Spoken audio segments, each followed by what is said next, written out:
That's what I was thinking. First class lane. At what point in this process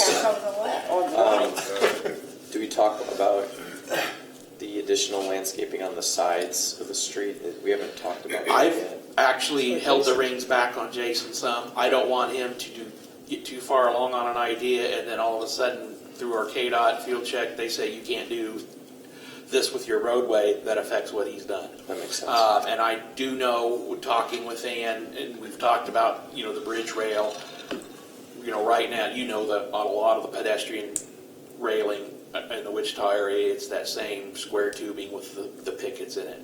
And we have an opportunity to do something nicer than that. It won't cost any more if you keep it simple. But we can do fancy too. And the decision on the pedestrian walkway, are we going to do that at the same time? That can be pretty late in the game as well. Well, I guess my impression based on those options you showed us,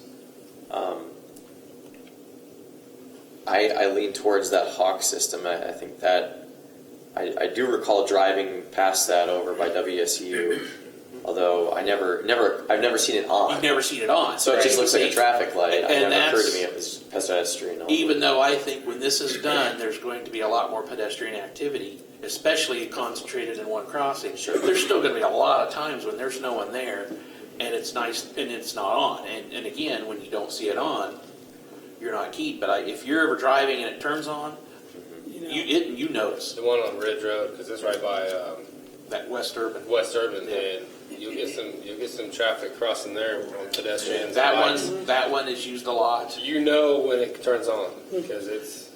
I don't know about the central at Volusia, but there's one at Central between Tyler and Ridge as well, and that one gets quite a bit of use. And I guess where I'm at on the median, I certainly am open to relook at that if we can accommodate basically the fire truck passing the fire truck in the lane. Right? If we can do that and still do the median. I'll provide that's little where more I'm at. guidance in that area. And you brought it up. We haven't discussed it yet, but you mentioned about trees in the median. I guess when I'm picturing this, what we're creating here, I don't picture trees in the median. I don't see that. I don't know if any. I realize that's probably a really late decision, but I kind of picture something simple. The trees in the median was me thinking on past projects and what KDOT says, if you don't have 12 foot of green space, you can't have a tree in the median. So 12 foot means a 15 and a half foot lane. What about putting wildflowers in it? I was thinking wildflowers. I was thinking tall grass and wildflowers. That's what I was thinking. Well, make sure it doesn't get too tall. So Maybe are we all thinking that? With wildflowers, maintenance doesn't have to pull weeds. Yeah, I guess. Yeah, but then you've got a lot of 6 months out of the year, you've got dead stuff though. Depends on what you plant. It's not dead. It's still. Well, we can fire. We can have a fire strip in the median. We could have a. There. Do the metal things, and then if a car hits those, they'll be sorry. I was in Dallas over the weekend, and if you've ever driven, of course it's a highway, it's not a street, but 75 between downtown and 635 up north. Of course, those red yuccas grow down there way better than they'll grow here, but they just load their medians with just those yuccas, and so they have an evergreen feel through the winter. And we have yuccas that are native, but they're pretty impressive. It's pretty impressive. Very impressive, I'd say. Well, I guess that's your job to give us some. I'll give you lots of ideas. You can pull leaves around them. That's some really low maintenance options. They're all going to require maintenance, but the benefit is I think you'll see public reaction of they'll be very excited. And like I said, from my standpoint, it creates the scale that you're ultimately after, I think, in a residential area. Also, when I was in Dallas, where I stayed with my brother-in-law, they use 10 foot. It's an older part, North Dallas, but it's kind of where people are moving to now, and they knock down one house and build a whole other one. It's crazy. But they have 7-lane streets. But they're 10-foot wide lanes, and then they have 12-foot medians in the middle, and it's it looks beautiful. And that's how all of them are in that North Dallas area. It's impressive that they squeezed that much in that space. So, anyhow. We're not doing 10-foot lanes.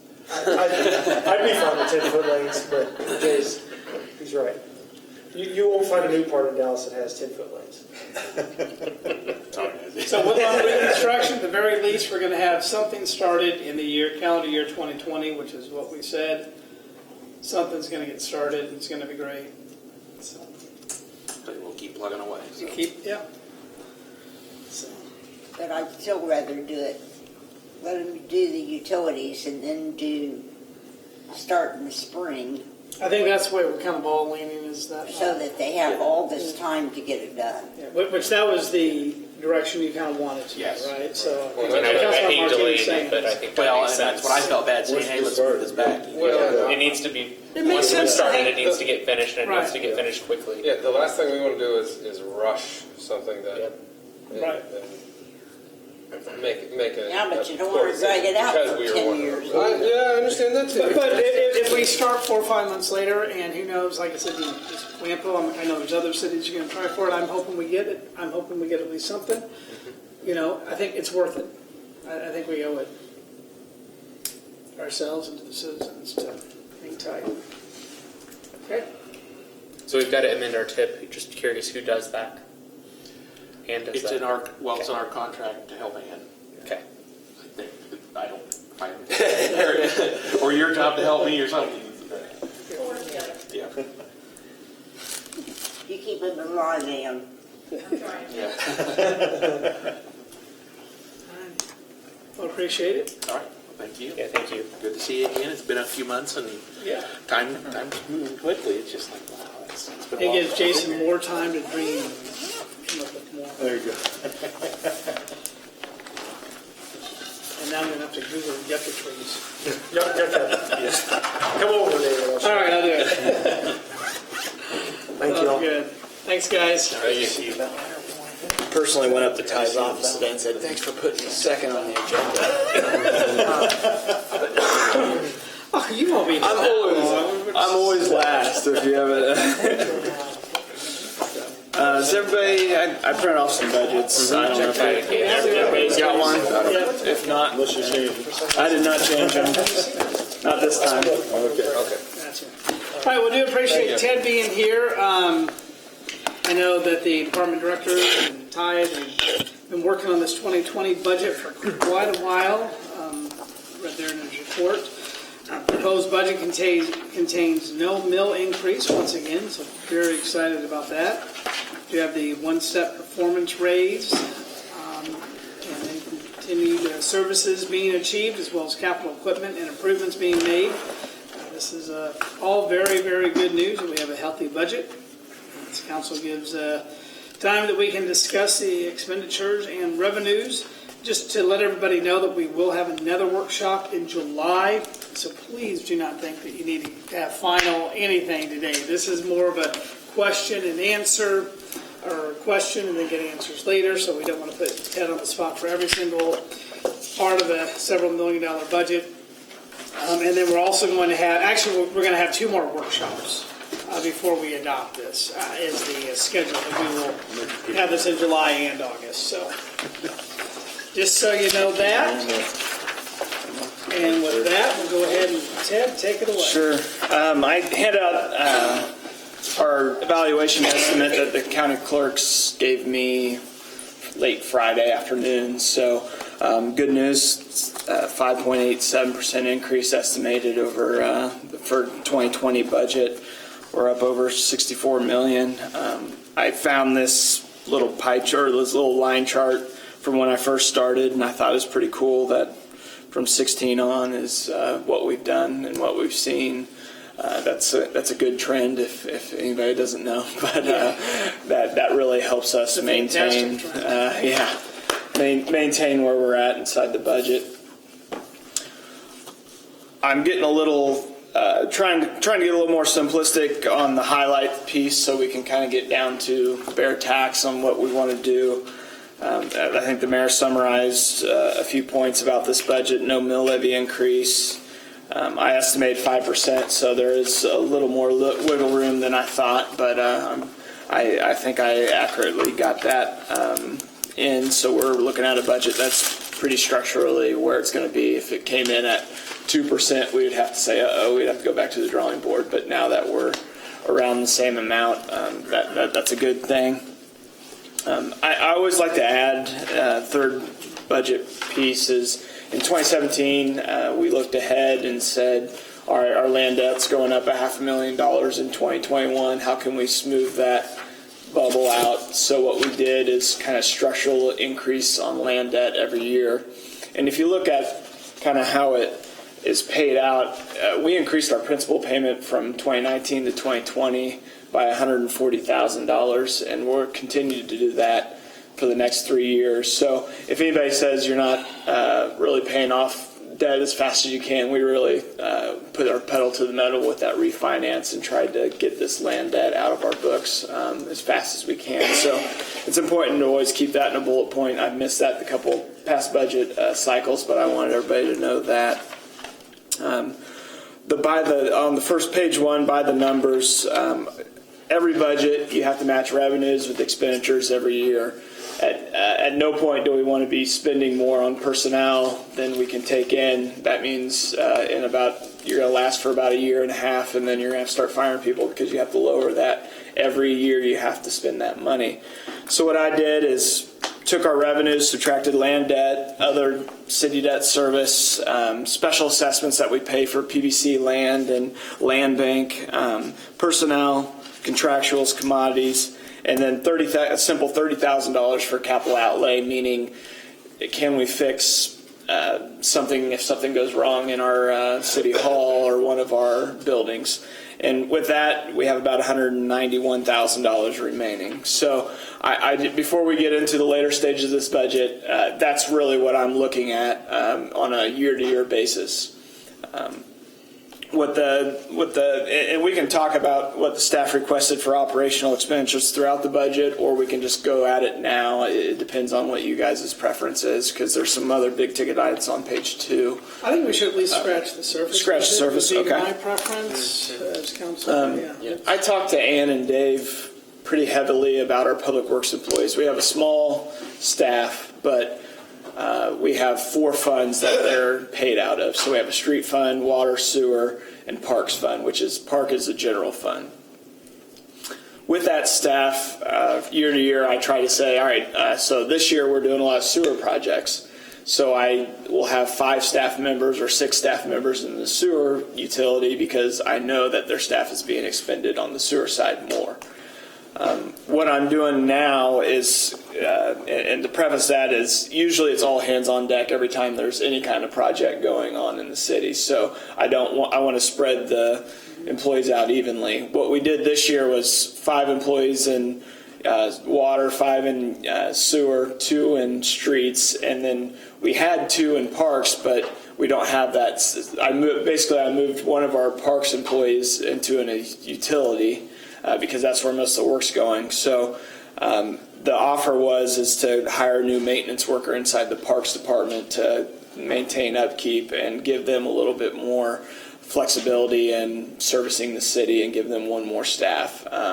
So if you think about it, we took 1 out and we're adding 1, so there's really it's pretty equal spending inside the Parks Department. But it's adding overall our whole budget with all the funds, adding 1 employee. It's adding another body. Still going up a head count, right? Still adding up 1 in the head count. It just We took 1 away to go where? I believe water this for 2020.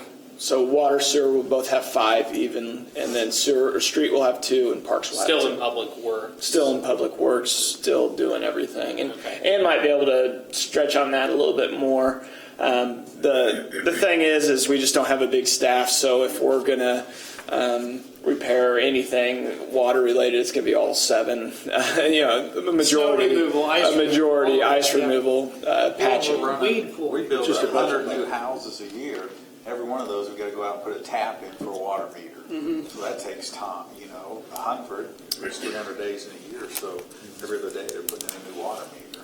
Okay, but we've got 59 miles of city roads, 56, isn't it? 56. Is there any way that we can add 2 maintenance workers? I think the request was only for 1, and I know that. We're getting gripes Sure. because how can 7 people get all this mowed, weed eated, do the parks? We keep adding more and more, and you only have 7 people here. well, yeah. So it'd be 13, or it'd be 14 total. 5 in water, 5 in sewer, 2 in street, 2 in parks. Let me ask, obviously, I can't answer this right now because I'm thinking out loud about this, but a few years ago, as a cost savings measure, when we were in some of the dark times here, we outsourced mowing of public areas. We're bringing someone else in, and what Councilman Martin's saying, if we want to look at bringing 1.5 in or 2 in, would it make sense for us to revisit that and start and bring that back in-house? We spend about $20,000 on contract mowing, and that's parks and City Hall here, and some roundabouts. I just, the money probably doesn't, if it may be a seasonal, but I think the money works because then you have to buy more mowers and more material. Gasoline. And gasoline, and then you're also pulling those guys out from I just doing wanted to other bring that things. up. Sure. But you got 1 running the street sweeper, you got 1 running in the road grader, you got 3 mowing. And And why don't you join us? It sounds like. I mean, this is getting kind of ridiculous. You got, There's a seat next to Ty. Between Ty and Ted. I don't know, what do you think, Todd? Well, the worst part is like mowing, so we only do that half the year. And so then what do we do with the person the other half? You could go to water or streets, Yeah. or whatever And Ann maybe, decides you know, him to do. Like the mayor said, maybe a couple options would be, because there are some parks that we're mowing, well, maybe we look at going ahead and contracting some of those out, and then instead of doing some of those mowing, they could do some other things. Yeah, right now, we've got 3 little X marks, and then we've got 2 big mowers. And typical week during the summer, you've got all 3 X marks out, so that takes 3 people away. Plus, there's somebody on at least 1, if not both, of the other mowers. So trying to get the street work done along with all the mowing that needs to be done. And if it's raining, then you don't have anybody out mowing, and you don't have street work being done. But we're asking for 1 worker. Please keep in mind, it took us 1.5 years to 2 years to find the 1 employee that we were given a couple of years ago. It's not easy to find people. Because they can't work, or they don't want to work, A lot or of it don't want to. they can't pass their drug test. A lot of it's they don't want to work. We have never had anybody that couldn't pass their drug test. But we're just not getting quality employees. For what we pay and what we ask. Right. I don't They think don't we want pay to do too the physical shabby. work, is what a lot of what we're finding is. So if we could add a maintenance worker and shift some of the mowing to contractuals, that would help us out a lot. What about getting seasonal again? We've tried that too. With the last You position still have that to we have the testing and all that stuff, They right? do, but with the last position that we had, we were trying to find just anybody. And seasonal we workers seem to be, struggled. when they get a full-time offer, they're out. Mm-hmm. You can't blame them. So- But if we were to look at maybe some other, Bel Aire companies that do mowing, Mm-hmm. I mean, that might, What's the main thing that you're trying to accomplish with the new headcount? Is it really just to increase our ability to upkeep the parks? And let me put the record straight, and I think you caught my error. I included the 2 utility clerks we have in that sum. So actually, there's only 4, and then 8, 9, 10, 11. 11 total right now, plus this new person, so it'd be 12. we don't want to handle utility clerks, let them wear jeans on. Yeah, well, you know. That's, Can't just put them out in the ditches and running in the here?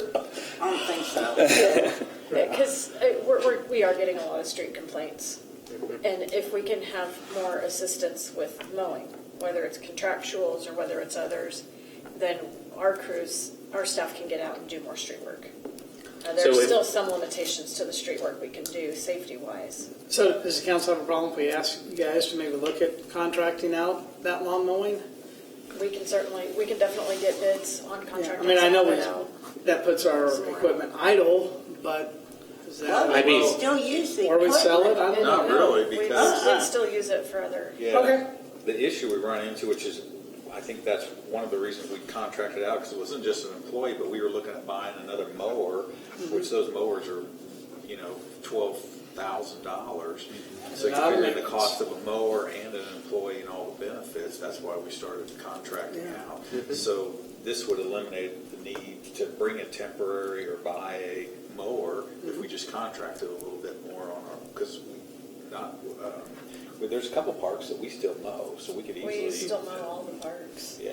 So I like the idea, if you can look to contract out the mowing for that and then plus add the full-time, that kind of goes back to what Councilmember Martin was saying, then we're at that 1.5, right? Yeah. For- And Jim, what was Yeah, your? Brookhouser is contracted. There's some that are Okay, kind there's of, some. there's some, Okay. I I was see thinking that- treetop there Yeah. all the time. Okay. there's some, but it's kind of split. I think there's I'm not three. day-to-day, so. I get that. Yeah, So, no, thank you. so I guess kind of back to what Councilman Smith said, was asking, how would this, kind of give us your vision of what this looks like with this additional person?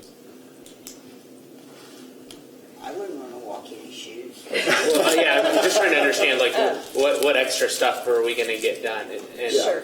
Yeah. What we're gonna get done is, it would be, I know Ted's planning on taking it out of the parks, I think, but it'd just be general all-around maintenance, they could be doing mowing, they could be helping with the street crew, they could be helping water services, they could be doing, it's like a general laborer position. So they'll be working in all areas. None of our staff, except for one, and that's our city arborist, is strictly dedicated to any one piece. They're all they're all cross-trained and able to fill in wherever the need is. When Dave puts his schedule together for the daily work, he looks at what is the most pressing need for the day and kind of fills everything out. So people jump around and work in all different areas. So how would the impact compare of adding a full-time maintenance worker to the alternative of contracting out all of our mowing? Well, I guess I'm trying to understand, would that be almost an equivalent benefit of adding a full-time person? Or is it less than adding a full-time person? If we contracted out all of the mowing, then I would have to talk You're with going to be Dave. buying 3 people But, yeah, I mean, if you contract. we've got 3 people on the mowers pretty much consistently throughout the summer. Is Okay. I think what I'm getting from it is hiring another person and contracting some, and it's almost like we're gaining 1.5. We're gaining this almost like a seasonal worker by contracting some more people, and by bringing in somebody, I assume you're planning on getting more done. Right. Correct. Well, yeah, I mean, I'm sure we could hire 10 people and get Right, lots of right, stuff done, I but we've understand got that. very, very limited funds that Not we're working if with there's here. 2 of them So, digging in right, a hole right. and I mean, the that's third why- one is holding the shovel up. That's why I'm trying to understand, what's the minimum we can, what do to accomplish our stated objectives, and I'm still actually trying to get clarity on what is our real objective with adding the additional headcount and or the contractual mowing. Right. I mean, it sounded like road work is kind of. I mean, I know that's kind of all of our number one thing. Got it. And correct me if I'm wrong in my understanding, by bringing on one more person and doing some contractual mowing, is we can have more people focused on the crack sealing, things like that, the curb fixing, the things that the city is planning on doing, and get some of those things done quicker, more. I'm guessing instead of maybe 2 roads this year, we can do 3 roads because we have. Yeah, and so I'd actually be really interested if we could actually maybe lay some of that out to where, we could say, well, if we added another head count, we think we could do, this amount more on our roads. That way we could understand that alternative versus, the alternative of maybe adding the additional head count and doing the contractual services. If we were to take that money and just spend it with a road contractor, would we get more road work done that way, or will we get more road work done through adding some additional public works headcount? I don't actually have any idea what that looks like, but I'd be interested in kind of some alternatives analysis there as to, the new parks maintenance workers, $51,000, and we said the contractual mowing we'd be looking at would be another $20,000, so we'd be looking at a $70,000 expense pool. An alternative is to, bring on another maintenance worker and do this contractual mowing, and that would allow us to accomplish this amount of road work. As an alternative, we could use those funds to do contract road work, and we could get more or less of that done. Maybe we can look at how far behind are we on getting these projects, what's not being done as a result. Because, if we've got we got 2 on lawnmowers and 2 putting in water, digging a water main for a new house, that's your crew for the day. Right, and it really does kind of depend on the ebb and flow, what is being requested of us on each day. It's not just one person always on roads. Are there other things that staff, is currently doing that maybe you can go to the market and buy at a low cost, whereas, if we go to the market and buy road services, that's at a higher cost. Well, let's contract out some of our lower cost items to, repurpose our staff to more higher valued activities. And just from that perspective, the mowing is probably the lowest cost activity that we've got. Yeah. How much do we contract out on mowing to treetop and countryside? I don't know what the contract is. I can just see the line items in my head, and it's around around 40 to 50,000 total mowing. So the contract for the city building's not, it'll be. They're all under contract, but there's some other spot areas that we do as well. Do we have any areas in the city that we would consider not mowing and letting it grow? We get complaints. We don't want to do that. Well, I don't know. Yeah. The exterior ditches, like along 53rd Street and Greenwich and Webb Road, those we mow maybe once a month. We kind of try and work that in with the county in their maintenance, so it all looks somewhat uniform. But the interior ditches, the ones along Woodline, along 45th Street, and also like Trip 7, the drainage ditch that goes through town, the parks, we get complaints if those aren't being kept up. Central Park, the areas that we mow. So we can't, I'm sure we can identify some areas that we could let go, but we would be getting complaints. And we want our city to look kind of the a best. balance. Yeah. I don't want them to call me. Yeah, I think we need to take care of what we have for sure. But I am interested in looking at some alternatives. Personally, if there are things that we can contract out, I'd almost rather pursue that as opposed to adding a full-time head count, if that's an alternative, as due to some of the reasons that Ted talked about earlier. But just kind of interested in options because I don't have all the right information to think about that. I think you ought to add another person and then come back with contracting out. Because we're not getting any littler.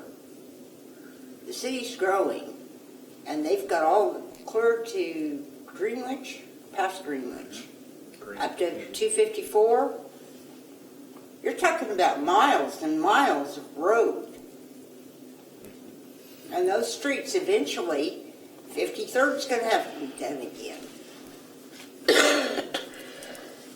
Well, the roadside mowing is something that we'll always have to keep because when our tractor broke down, we tried to hire somebody and nobody will do it because, it's tough on equipment because everybody throws things out.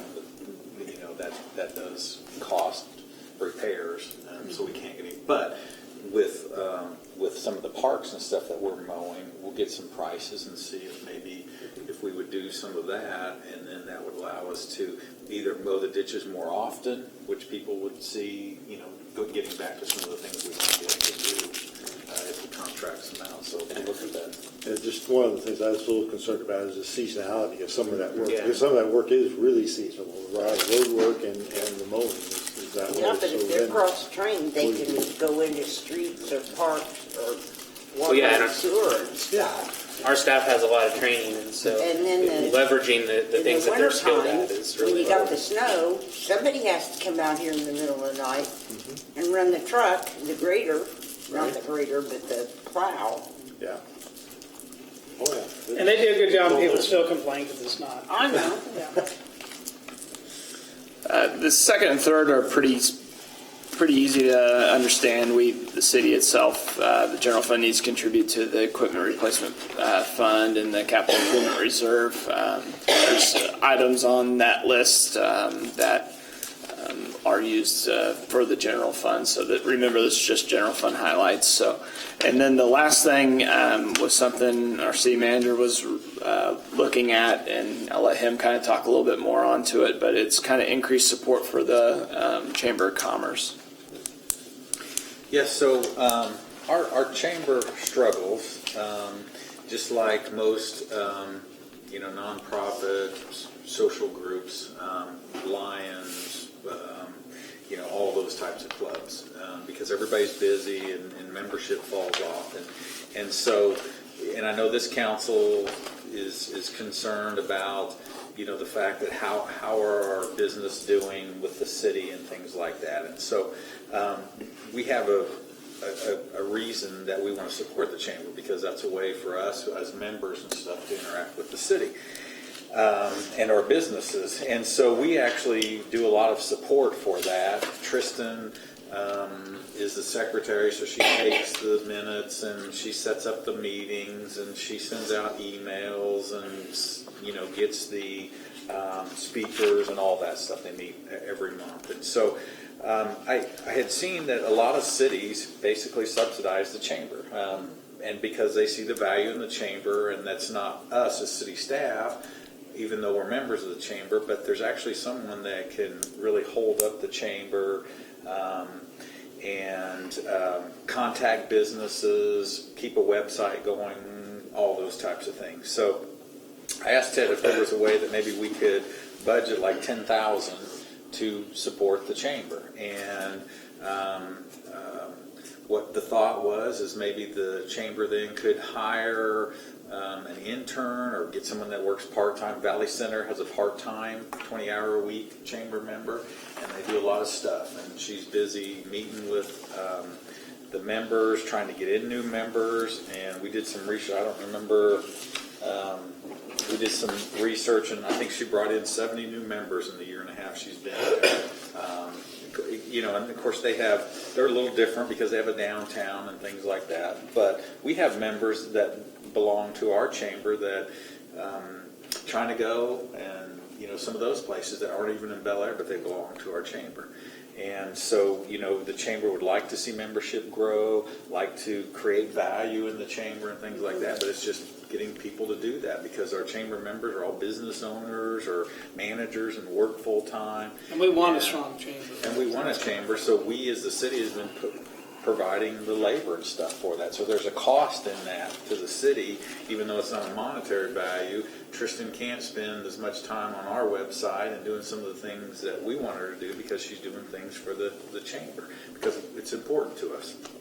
So that's where I came up with the idea of, if the council would support something like that, then we can work with the chamber board, and then maybe they could bring on an intern or something that maybe in their sophomore year and could spend at least a year or maybe 2 years through school that could help with a website, get that created and designed and managed, and then actually go out and meet with businesses, schedule the meetings, get speakers, and all those types of things. So that's kind of what I asked Ted to put in the budget, and just welcome your thoughts on that. Do you see Tristan doing less to the chamber as a result of this? Or Yes. You do? Yes. Okay. Yep. Is 10,000 enough? Yeah, I was Well- going to ask how did you come up with that number? The chamber membership brings in about $3,000, so you're looking at about $13,000 budget. But so we figured that if you had a person that you're paying $12 an hour, working 20 hours a week, basically all but 6 weeks, because you got vacations and days off and stuff like that, that's less than $10,000.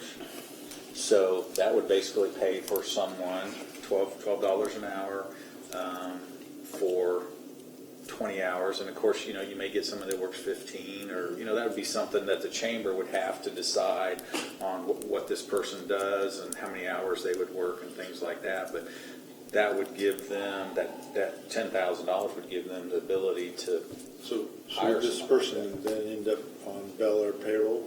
No. Chamber doesn't have a payroll now? Who would manage? No, so what some cities do, and like I said, we did some research, like Valley Center, they give theirs 10,000, they're upping it this year or next year to 20,000 that they're doing. Another city gives 5,000, just varies on, obviously how much dues they bring in and stuff like that. But no, so the chamber board would hire this person, manage the person. What Valley does is require that the city have a board member on at all times, and it can be a voting or a non-voting board member. But that's something that they ask. So this is kind of a good way for us to help grow and run the chamber, that hopefully with the growing, then it gets to where it's sustainable. Yeah. The goal is to get more members to increase the membership. But we this don't pay number the been- benefits. No, Okay. Has this number been run by the chamber at all? no. Before I approached them, I wanted to know if this was even something that Right. council would consider or not. But Diane's here; she's a board member. So. I am, that's why I was saying that. Members have actually been talking about something like this. And one of the major problems we've had is that the chamber only has, it's part of the city's website. And so nothing comes up real easily. And then, actually Tristan's been scheduling the speakers and things like that. But I'm not sure that she understands the business side of it.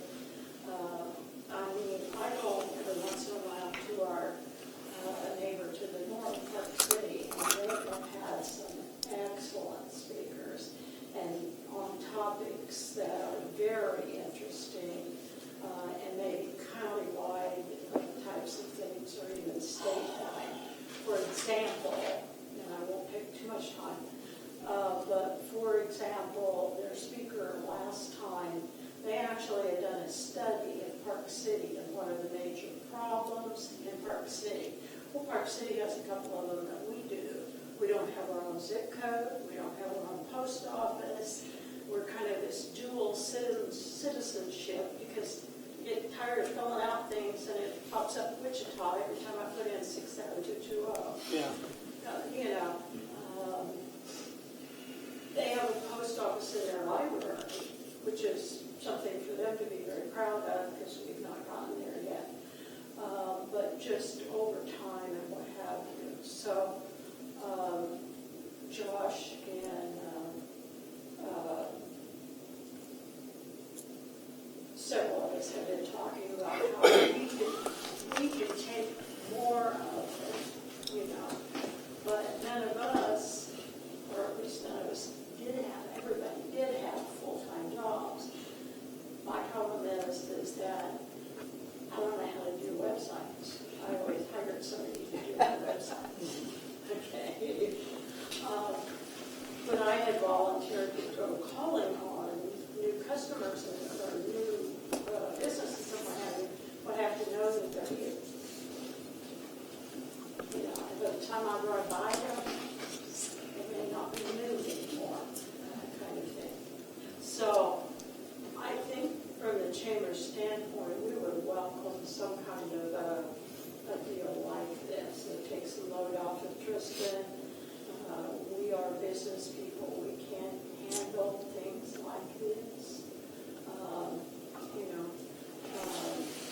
And we wanted to get into some types of things maybe that Tristan wasn't. We'd like to see more businesses coming in. And I hadn't heard that about Valley, so that's pretty interesting.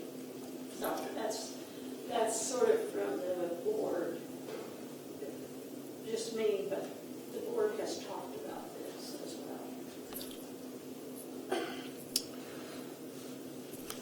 going, Ted. And we can,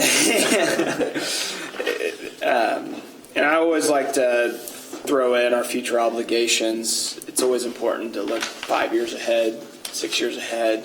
A lot of that is the debt service for land increases in out years. Now, the big asterisk next to each one of those is if we do have $1 million land sale, those go down. So I don't want to scare you, but this is also a tactic in showing you this is what we got coming down.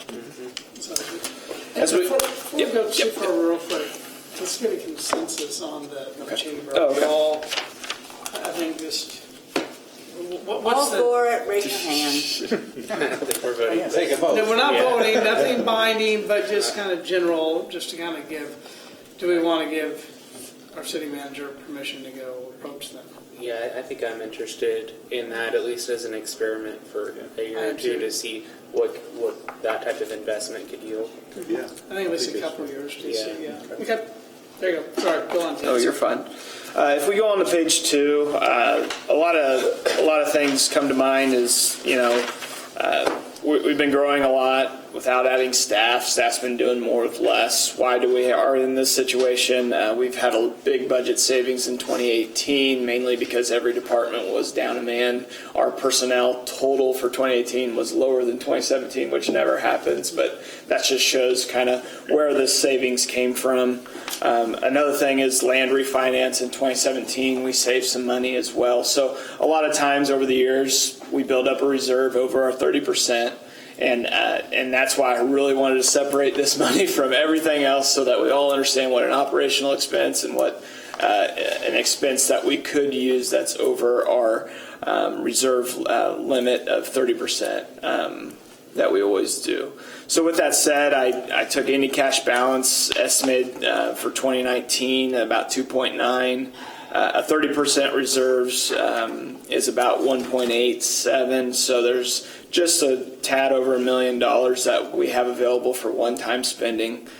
These are only proposals that I put on here because I'm in every budget meeting with every department director, and at least 90% of these have been asked for in the last 3 years, and I've said we don't have the budget for. You guys couldn't even hear them because I didn't even want to say it. So that's why they're standing before you here today, and there's a lot of good quotes and a lot of good reasons for each, and we can quickly run down them. My biggest one, the reason I asked Jay, we talked a lot about schedule of Woodlawn, and I'm trying to postpone taking out money on a temp note as long as we can. We will need to owe the construction cost at bid, so it'd be August of next year is when we would need to have that $2 million waiting to give to KDOT so that they can match with their 80%. In between, they talked about, we'll have utility right away and private utilities to work on in the spring of 20. I suggest, and I'll let you guys know, instead of doing a small temp note late this year, we just cash flow that $50,000 estimated with this reserve to help with lowering the cost of the overall debt service of Woodlawn in out years. I'll leave that for discussion for you guys. It did seem like Jay said, oh, I don't know if that 50,000 number is going to be there. I think it might be, worst case scenario, it might be 70, but what my proposal is to just shift that 50,000 into the capital improvement reserve where we have a operating balance under there so we can use some of that. I think we have a 200,000 or 300,000 this year. So we could use some of that if it goes over 10,000, but at least 50,000, what our best case scenario or what our best estimate today would be. That's my proposal for at least 50,000 of that. Next, Ty and I have been talking a lot, and in 2017, I kind of did a Ted Henry salary study, meaning I asked a lot of my friends in my network of what they had in the past, and that's nice and it's good, and I had some good data. But in 2020, I think it's really important to stay competitive as a city, to look at all our salaries and do a professional study. Get someone in here. We can even look at the benefits we offer and what portion of that is included in the salary. Salary and benefits. Sorry, I guess I could add that, but we'd really like to stay competitive, and I think our motto here is, take our time hiring the right person and put them to work really hard, and that's what we enjoy, and that's the environment I enjoy being in, and I think most of my staff at least is, and that's kind of where the maintenance workers come, is when Dave comes to me and say, hey, we're overdrawn. I can feel them too, and that's kind of why I proposed that as well. But I think a salary study is long overdue. Ty, do you remember last one we had a professional salary study in the city of Bel Aire? I thought, not since you've been there. Okay. So and I might be wrong about this, but it seems to me sometime in past life that the county does some of this kind of research already. Yeah, but they're Readily nuts. available. It's what? They're nuts. I think about every organization tries to, and they get guys like me who have zero time on their hands to say, hey, we fill out this 50-line Excel spreadsheet, and you know what I do? I kind of just throw a few numbers in, and then you get what salary study. It's just like a report. Data in is bad, data out's going to be bad. So this is someone who can come in and say, our CFO salary is on par, way below, way above our city manager, our marketing. I say that because I see those people here, whatever, and then. They'll give you a low, and median, and a high rate, and then wherever you're fall in the line. The way I've done one in the past, that's seemed to be kind of the structure that these professional people go. And to answer Jim's question is why the data is not as good for a free study is because these professional people go into every city and they know exactly what people make and all the structures, and they bring that knowledge along with them. So they kind of have a proprietary information by the You look at the responsibilities too. Mm-hmm. So a lot of times, Ted, you could call great, somebody yeah. and say, "Hey, what's your equipment operator one get paid?" Well, it's $12. Well, so our equipment operator one runs the grader, the backhoe, and mows. Their equipment operator mows. Okay, so their equipment operator makes $10, and others makes $11. Well, are we overpaying? No, because all he does is mow. Ours operates the backhoe and the grader and everything else. So they look at that as well. They not just title. Okay. So that's something to think about for you guys as well, and I include that in the sheets. Community development, we got a big anniversary coming up next year. We got to celebrate that. And that's kind of what we're. I don't know if we'll spend all that, but we can. We at least have something in there so we can really promote Bel Aire and their 40th anniversary. Ty might be a better sounding board on that piece, but. Yeah, and some of, a lot of what you always hear Ted talk about, budget authority, so some of this, we're talking about merchandise and stuff. We want to have T-shirts and sweatshirts and stuff that people buy, that, and if it's $15, it costs us $15 to make it, then we'll sell it for $15 because we just want people to wear their sweatshirts out and about. So we may spend $10,000, but we sell some of that merchandise and get $3,000 back. But at least it gives us the budget authority to spend $10,000. And then of course with the rebranding of vehicles, we've talked about. I know Councilmember Haas has talked about wrapping our street sweeper. And now that we've got our slogan and stuff, maybe putting some stuff on the back of truck tailgates and stuff. Life's better on the edge. We want to really get that out there. Okay, so I'm glad you said that because I was wondering, well, why don't we phase that in as you replace vehicles? You put in a new logo and that stuff, and you still have it on the old vehicles, but you're saying something different there to do. Yeah, and we're starting it this year, so we'll spend some this year, and we want to spend some next year, and getting that wrap for the street sweeper about $2,000 because there's so much of it there to wrap and stuff like that. So Make it look like a Zamboni. On the next item, the chief, he's been asking kind of for. I don't think they've had new uniforms in a long time. Didn't they just buy some? There was some on the appropriations. No, so the one on the appropriations is uniform, meaning any kind of replacement uniforms and boots and that kind of things. Is that what you're talking He's about? like wanting to go different color. Yeah. Different color, all new for, and I have. Tell him you wear the green, tell the ragged.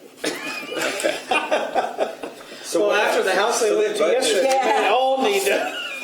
Every year we Fumigate. budget for uniforms, and that's because they're out running through the wood and they tear pants and stuff, or they all wear their bulletproof vests and those are hot, and so in the middle of summer they're out sweating, and you know how your underarms get colored and stuff. So every year we budget so they can replace those. But he's talking about branding, or going to a newer color, a new type of uniform, or a different look of uniform.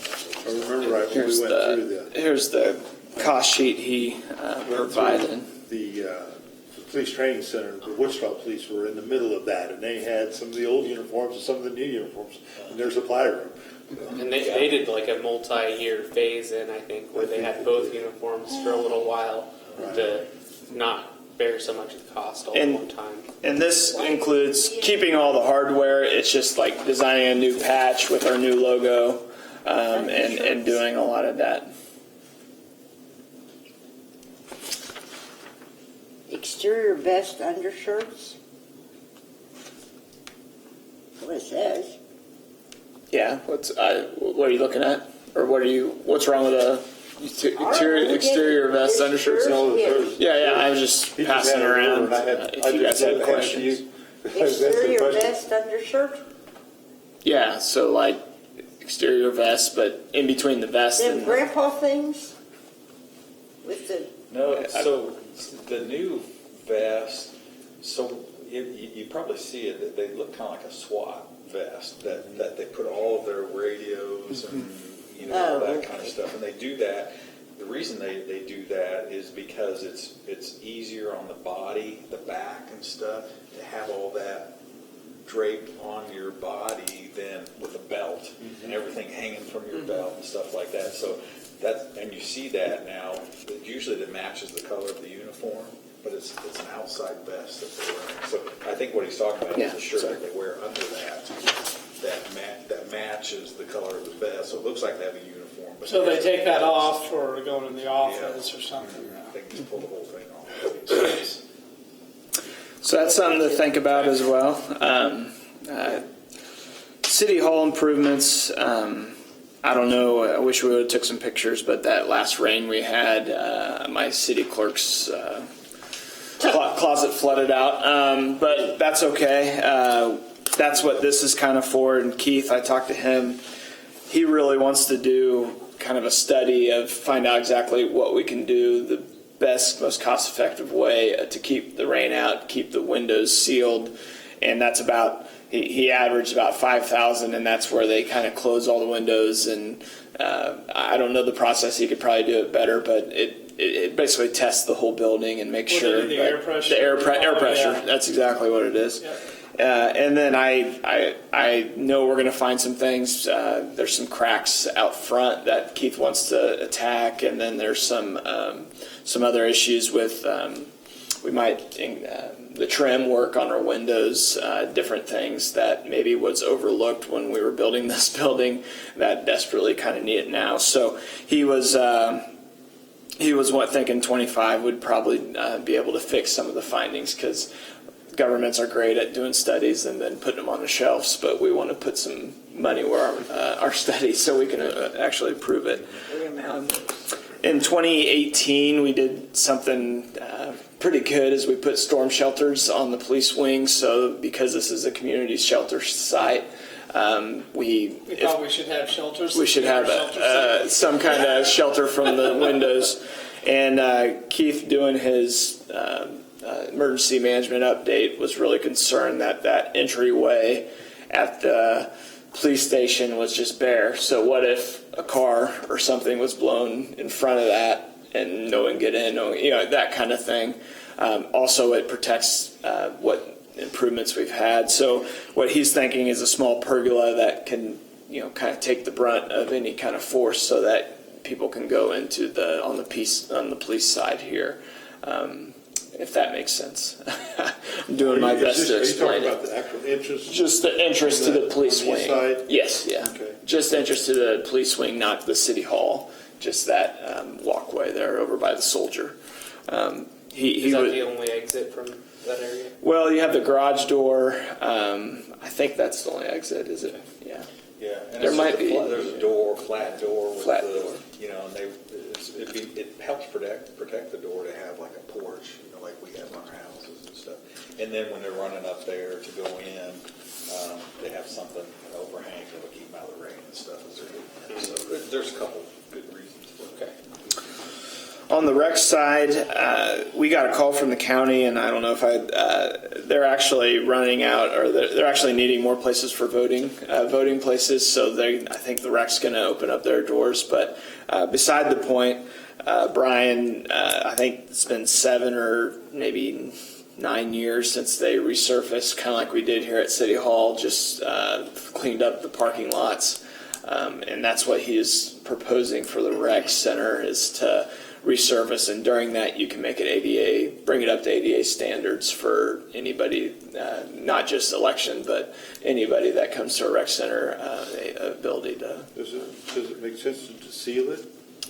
I mean, I looked at that parking lot. It doesn't look like it's in No, bad no, shape. no. It needs- And I it think needs that's some attention. I think that's just for what sure. he's Yeah. proposing, is like a sealant, and that. What do we do here again? I can't remember. Upgrade. Yeah, it's much like what we did with these 2 parking lots maybe 2 years ago. Slurry seal. Yeah. Okay, yeah. okay, that's what I was wondering. And he said he'll have a hard estimate for me, but we just kind of put a place number. It might seem a little high, but again, we're. Yeah, I thought, wow. Well, as many people that go up there and use the rec center Yeah. and different teams and stuff, I think you should do it. Okay. Parks is kind of the big one, and we chose to really focus our needs and on the most popular park in the city is Bel Aire Park by far. The tennis court is getting really bad. We've repaired it countless times in the past, and that's why I threw in the figure for a brand new court and fencing. I know it's huge, but eventually, if you keep throwing $10,000 into something, you're eventually going to reach $65,000. So I at least wanted you guys to see the number. I can do a little research, but I think it's probably over $30,000 in the last 15 years that we've done something. It's got some significant cracks in it. Yeah. I don't know how you play tennis on it. Yeah, I don't think you can. Even the $9,000 option will put resurface and put tennis stripes, and I believe pickleball stripes on the same tennis court, which is big. Now, our guys don't have to do that, right? No, this would, I have bids. Dave was really prepared for this one, so I have bids. He's been waiting for this for probably 3 years. The basketball court, of course, gets used constantly. They're up there playing in the snow. Yeah. I don't care about this. Well, and I went and talked to some folks that were using it this week just to Yeah. get some opinions. And, I talked to some folks playing tennis, and they're like, yeah, there's some places on here that it'd really be nice if they weren't collecting water. And it's all right, And so I'm looking at the tennis courts for sure. puddles in it. We're problematic. When I talked to folks playing basketball, they're like, yeah, these are all right courts. Yeah. They were But they got happy nice caps in them. happy with them, and They didn't want you to run them off. yeah.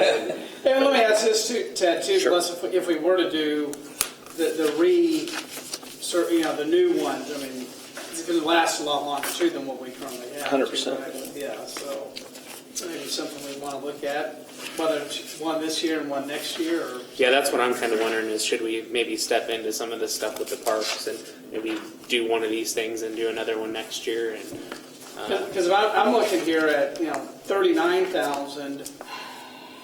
Where what if we did the tennis court for 65, this year, and then next year for the basketball, something.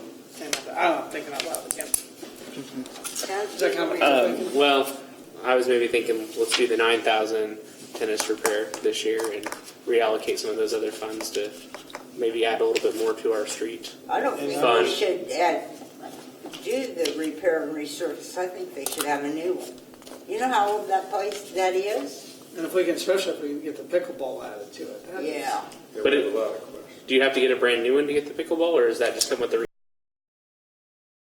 Pickleball compliant. It's describing issues. all Yeah. And again, this is a scratching the surface. So when But we get those move down to specifics. this new safety surface of the playground area, and I looked at that, and I looked at, I know Brookhauser Park just has sand, It's pea gravel. pea gravel, okay. Yeah. Our church has, and they just did this a year ago, they have a thing look like mulch in their playground, and it's. That's the bigger rubber playground. stuff, right? Is it? This is not rubber, this Oh, is it's just not? mulching. Yeah, I got a sample of it just because I wondered what it was. But it's just like a mulch, and it's not very thick, it's only about that thick on there. Just wood. So I was surprised. So about Dave, that. But I just wonder, Yeah. that service is nice, but that's very expensive nice. Yeah, so Dave is thinking outside the box, something different, something I haven't seen it in here, but he's really been focused. He's pretty good at this. They've been repairing that rubberized surface for the last 5-10 years that it currently is in the Bel Aire Park. He's thinking more on the lines of the brand new kind of AstroTurf. It'll be green. It's not called AstroTurf anymore, but it has a nice pad on it. Is that the stuff in Derby? Yeah, so it might be in Derby, but the DuPont stuff, and that comes with warranties, and it's a little easier to repair, and I believe it's a lot stronger from what he's been telling me. I brought his. Say part of it too. I appreciate what Councilmember Minaj brought. And I'll just say I know it's private property, but I've taken my granddaughter to she loves that playground there. But that's something too with public property. We can't have that type of mulch and stuff. It has to be the ADA and the safety, whereas private can. So, but I appreciate you. But I'm just saying, we have, what did you call this? Pea gravel, Pea because it's gravel. not sand, Right. but it's not like big rocks. It's Right. little kind So- of river rocks. So I'm just wondering if that makes more sense to Yeah. do something like that, because that's what we've got in. And what's I don't know. grandfathered in and what? I mean, I don't speaking know as a parent, I mean, my family goes to all the parks in Bel Air. We kind of rotate through. Brookhauser Park, we call that the Pirate Park because Yeah. for obvious reasons when you're there. Yeah. But I know why. just my own observations of the kids playing and just myself interacting so much with the pea gravel at Brookhauser is my favorite thing because with the swings and running around, it seems like that rubber, the hard rubber that's at Bel Aire Park, your feet catch it, and I think that's what breaks it so much is kids running around in shoes catch the rubber and it peels off. It's baking in the sun, and that's hard on the rubber and it breaks down. But yeah, I mean, I guess so I don't play tennis. I haven't spent much time on the tennis court, but it obviously needs something. But I did play on the basketball court at Bel Aire Park with my son, and Did you win? it didn't. Well, no way. I totally done. But I'm teaching now.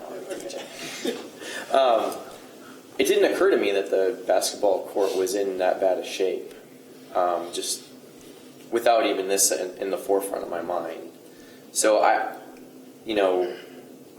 guess what I'm saying is maybe if the council leaned towards a new court versus resurfacing, if we held off on the basketball, I don't know if there's more thoughts on that, but that's just something I'm thinking, looking at the numbers and trying to balance it out.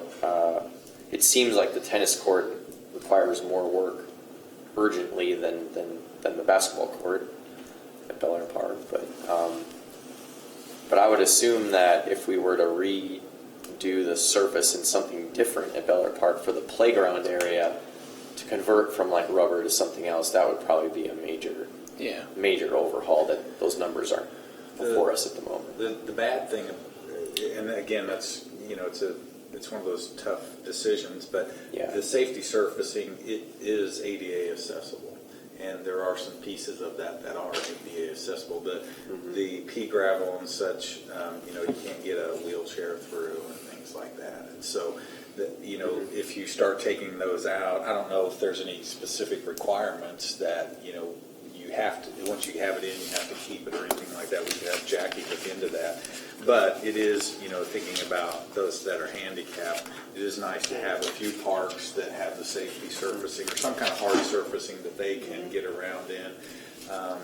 And, if we were going to upgrade anything like Burkhauser Park, we wouldn't want to take that out, put sand back. We want to do some hard safety surfacing for that. But it works now, but I'd hate to see us go backwards in some of our parks where we've got the safety surfacing, because those people that may have handicapped kids can go there. Yeah, I think that's really important. Out of curiosity, and this just comes from me thinking about the parks in Bel Aire and how I love that there are differences in them, and definitely they're made specifically for kind of different activities. Have we looked at even, especially if we were going to put a new tennis court in, is putting like a double tennis court in, and I'm sure if we're going to do one, I'm sure two is probably not double, right? I mean, because they're out there for the same work. I mean, I look at the use of the tennis courts, and they're always busy. full. And it'd be nice to accommodate. What I would love to see personally is the basketball court redone. 2 tennis courts instead of 1. Like a sand volleyball pit, I think would be fantastic out there. More like athletic type for that park. I mean, I love the idea of, especially if we can continue to get biking walk paths connecting everywhere in Bel Aire. Is if you have something specific you want to do, you go to this park or this park or this park. I think that it would be a huge draw for the city as well. I think it would be And I think that is something to it. From a finance side, we fix a lot of things. We do a lot of little things, dink and dunk here. It might be nice to invest in something and look around and say, we got a brand new park, pretty much. That's one good PR. It's one good our other asset to thought the community, that kind of thing. is, you don't have to decide these today. No. It's nice to have a placeholder for them, because we just learned that, with the wood lawn, we're going to be doing away with the frontage road there, so we're going to have more open area. And so in 2021, that'll be done. It would be neat to have a new tennis court out there, a new basketball court or something, as well as all the other stuff that's going to be happening, because that's going to be a new look for the park and the area. Sidewalks that take you right to it. Whatever it is, that's up to you to decide. But if you're, I would recommend keeping something that, keeping as a placeholder, and then as we get into next year. With Councilman Smith, as far as just maybe, resurfacing it for now, and then looking at the future of, let's do this in conjunction with this being finished. Having, it doesn't do any good to put a nice park there and nobody can get to it because the road's getting done. So, as the sidewalks are getting finished, as the road's getting finished, and obviously the park's going to be very visible from the road, is really having it clean, really having it look good with the new equipment. I mean, I think maybe start setting a little bit aside and put a little savings account together. Yeah, it's always there. Yeah, but you don't want to keep adding to the little park when you got other parks around the area, not other, but new parks that'll come along. Oh yeah, well, You I want know, to save but something special for those parks. Like well, and the that's why volleyball that thing. one's already but that one's already set up sports-wise, athletic-wise, but so you just kind of play off that, continue to play off that. I think. I would I know leave people play what's volleyball there over at Eagle Lake, too. and not add any more Maybe use that stuff. sand area there. We got those. But the chip things rubberized that are rusting surface out. stuff, There's what probably some is improvement to be that? done there. Yeah. Rubberized surface on. It's around the slides in that park. Yeah, it's like what is that, The basketball court. It's like every. Basketball court. It's like every outdoor basketball court you've ever been on, but the newer. Have you ever seen the newer complexes? They have the rubberized it's a lot better for it's everything. Well, you know, like, Put on The sport, it's like a sport. yeah. They're So it's not the straight How concrete. far, and it has drainage in it. Drainage so and water it's- doesn't sit. how fireproof is it? fireproof. I We think got it's insurance in case. Tires burns. We have insurance on it in case something happens. Soaked Winfield 3 times. So what we're hearing is kind of maybe we do kind of a placeholder Yeah. resurfacing, so it's usable for a couple of years, but then what we think down the road, I like that idea, the unveiling, the new wood lawn, maybe that's where you do the double or something. Okay. Just a curiosity, have we heard any updates as what the fire department is planning with that fire station? Have they made any decisions? Let's see, so I talked to the new county manager about a month ago, and he said that, because I'd heard that there were some discussions of consolidating between Wichita and Sedgwick County, and he said that they are looking at that. Consolidate the fire department? Yep, and now it seems like every 20 years they do, and nothing ever changes, but they are looking at it. He said that even if they do, it shouldn't change any fire stations. So it sounds like it would stay, although 6 months ago, Sedgwick County reached out to me and they were looking for a new location. And so that's all I know about fire stations. And The old fire chief used to be my next door neighbor, county fire chief. He told me one of the problems that he has is that his area of responsibility keeps getting reduced each year because the cities are growing. Yep. And he's a smaller, so that was probably 20 years ago. that he Yeah, told we're not me going to that. have our own Bel Aire's fire department. No, I don't think I know. we would do that, but But but it probably makes sense to combine those two if they can do it right and not kill themselves with bureaucracy, because that's the problem with big organizations that do that. And Good. before we go then, the last one, I do think there's some, the way you want to reduce this amount is to kind of stair step it year after year. When I'm talking to any kind of S&P, they'll see we're going under budget by $1 million. They're going to definitely ask, and it's easier to explain, yes, we're just doing a scheduled reduction of reserves. The only thing I'm saying is let's not throw the whole $1 million next year. Let's keep some still in reserves for the year after so that we can stair step this reserve. So you don't want us to Through it. put the remaining Well, amount in you this know, new fund? I have a little placeholder right here to keep you guys honest. $390,600, but I got all like we've got. Another aspect of that, And we had talked earlier, Yeah. Ted and I did, is that you have the 30% reserve requirement. That's a state requirement. No. You don't want to get so close to that if you end up below that 30%. You got to have some cushion there. So I think $400,000 or $500,000 is an appropriate amount, but he's. Ted's going to lead us right. well, I try.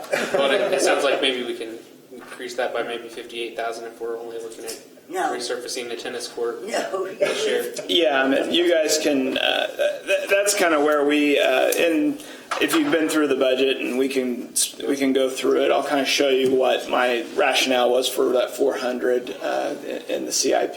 It basically starts us off next year the same way we started this year, and funds available to spend on projects. So you'll have the same tough choices that you had this year, but you actually have them again, so that's good. These are actually tough choices, but good problems. They're great problems to have, You guys. know, I just want us to think about it that way. This is a good problem to have. The only thing on that CIP that I think we know that we have 2 roads that need to be rebuilt, and I think we got to get at least one of those, if not both of those, rebuilt in this budget cycle. And let's jump to page 26 real quick. That's a good transition. Sorry, Betty. That's okay. You'll see on the top, total resources available, and that's just doing what we just talked about, everything on there. The $400,000 transfer. We'll start with about 710. Really, what I'm hearing from the council is let's go ahead and repair the tennis court inside the budget, and then move the others maybe to the CIP where we can judge it on at that time when we have a report come our way. that's just my thought is we talk about placeholders, and Ted, can you put back some money? That's where I put that type of stuff is placeholders and put back some money in the CIP so we can base it off of that point in time, what our priorities are. So with that said, I'll let you guys go on, and Jim, I cut you off, but now that we're all looking at the same thing, this is the list that Ann put together this past year. I'm sure we will keep adding to this list, but the stuff highlighted in green is what we are going to do this year. There's only a few with estimates by them, but that's really just what we're looking at this year, and I had solid estimates for. I would also like to jump in and say 53rd Street between Oliver and Woodlawn, there's several developments that are planned for the near future, and that street is not going to hold up for that. So please be thinking about that. That's going to be a pretty good size.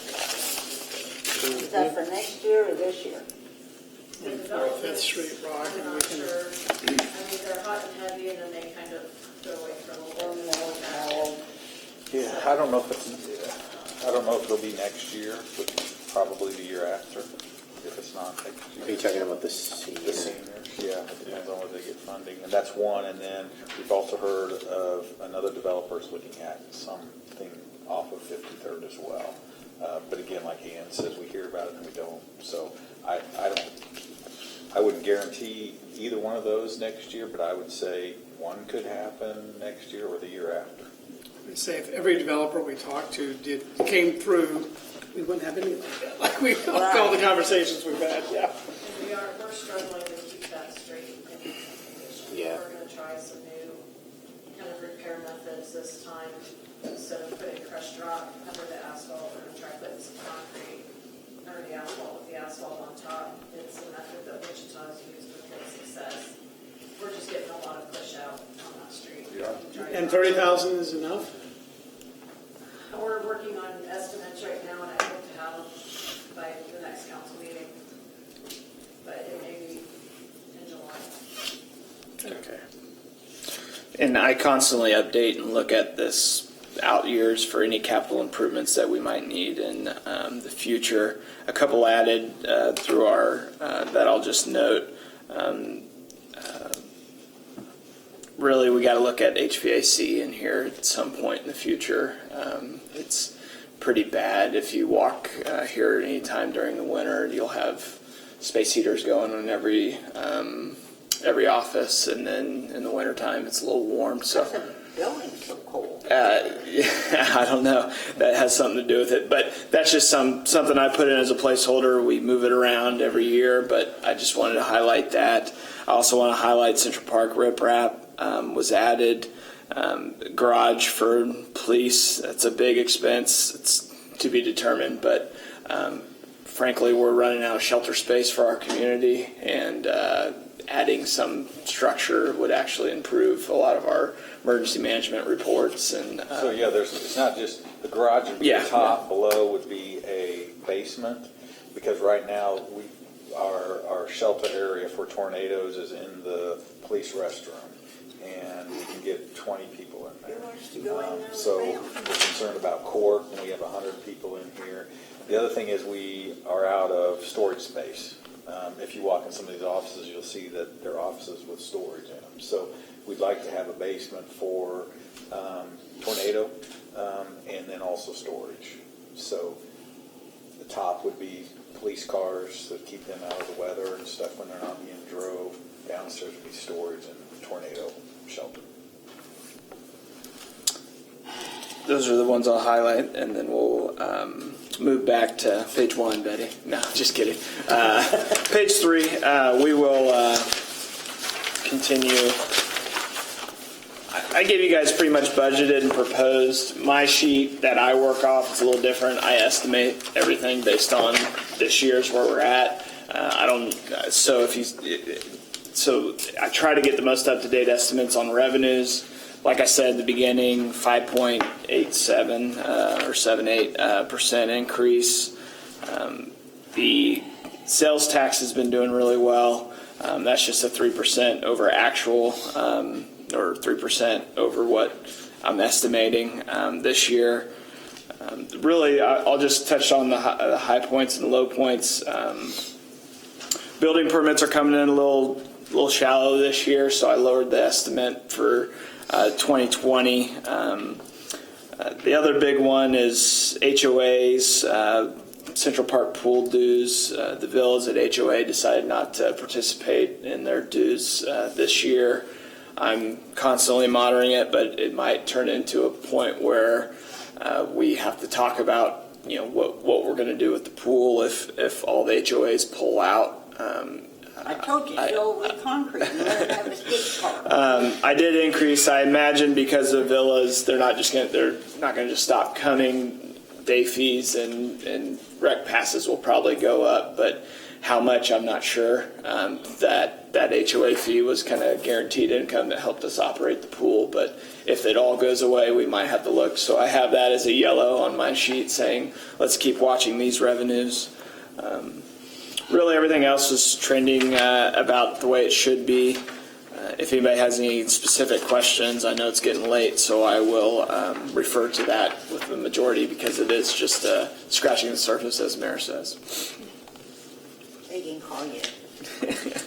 Well, I noticed one thing just kind of stood out. Sure. There was a Ford F-450, and there's about 3 places in the budget. You got $4,000 budgeted for a truck bed. Okay, It sounds like about $12,000 for a new truck bed. it is. Okay. And then in 2023, we plan on replacing that truck, or is that a different truck that's planned for 2023? Is it Ford F-450? What department?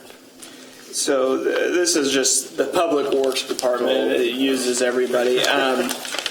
The $12,000 that's spread through the 3 funds is for the replacement of a bed. We keep a spreader on top of that, and it rusts it out. It's currently called tetanus. That's what they call the bed. So that's why every part in the budget you'll see replacing tetanus. So that's it has all everything we'll need for that truck. The truck itself is really good. It's going to last many years. But we just need a new bed replacement for that. So that's what that is. And you're looking at the equipment replacement plan. Right. Something along the lines, if we have a new bed that we could use, we're definitely going to use it.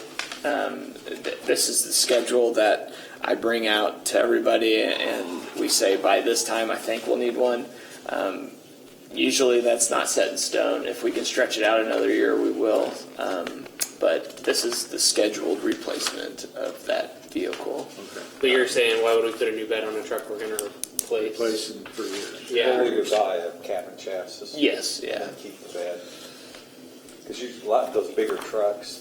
Yeah, okay. They're diesels. Okay. They're all diesels. Yeah. Yeah, All right, okay. that makes more sense. All right, that would make sense. Okay. And it's just a spreader, get that corrosion on that. We can look. Okay, go ahead. Use salt on it. Yeah, we can run through it real quick. Page 4, admin, no changes on staff. Salary studies in there.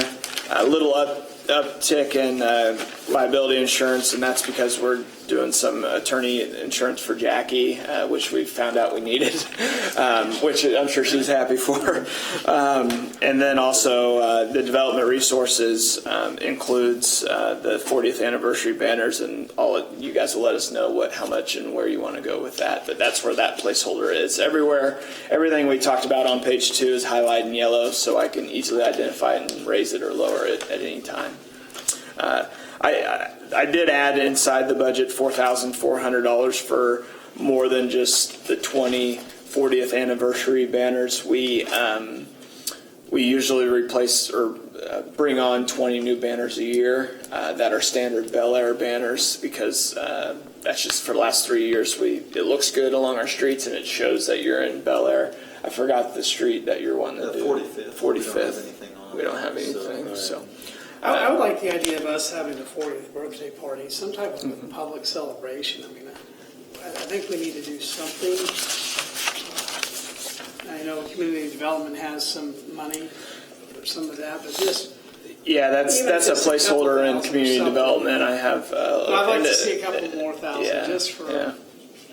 Well, when is the exact date of the? November November 26th. That's what I think it is. I mean, it kind of puts it.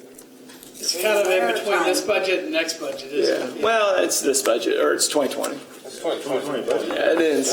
It is 31st, I guarantee you. I just think, I mean, it's hard to do something outside November 26th. I mean, I know if we do the Christmas fest, it's usually the first Saturday in December.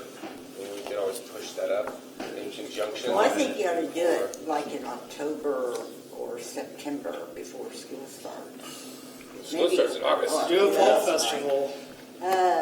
But that's what I was kind of Well, wondering you about, can like the fall chunk festival. the fall and festival and just have that make the instead. fall fest just huge. Brand it. Yeah, brand it.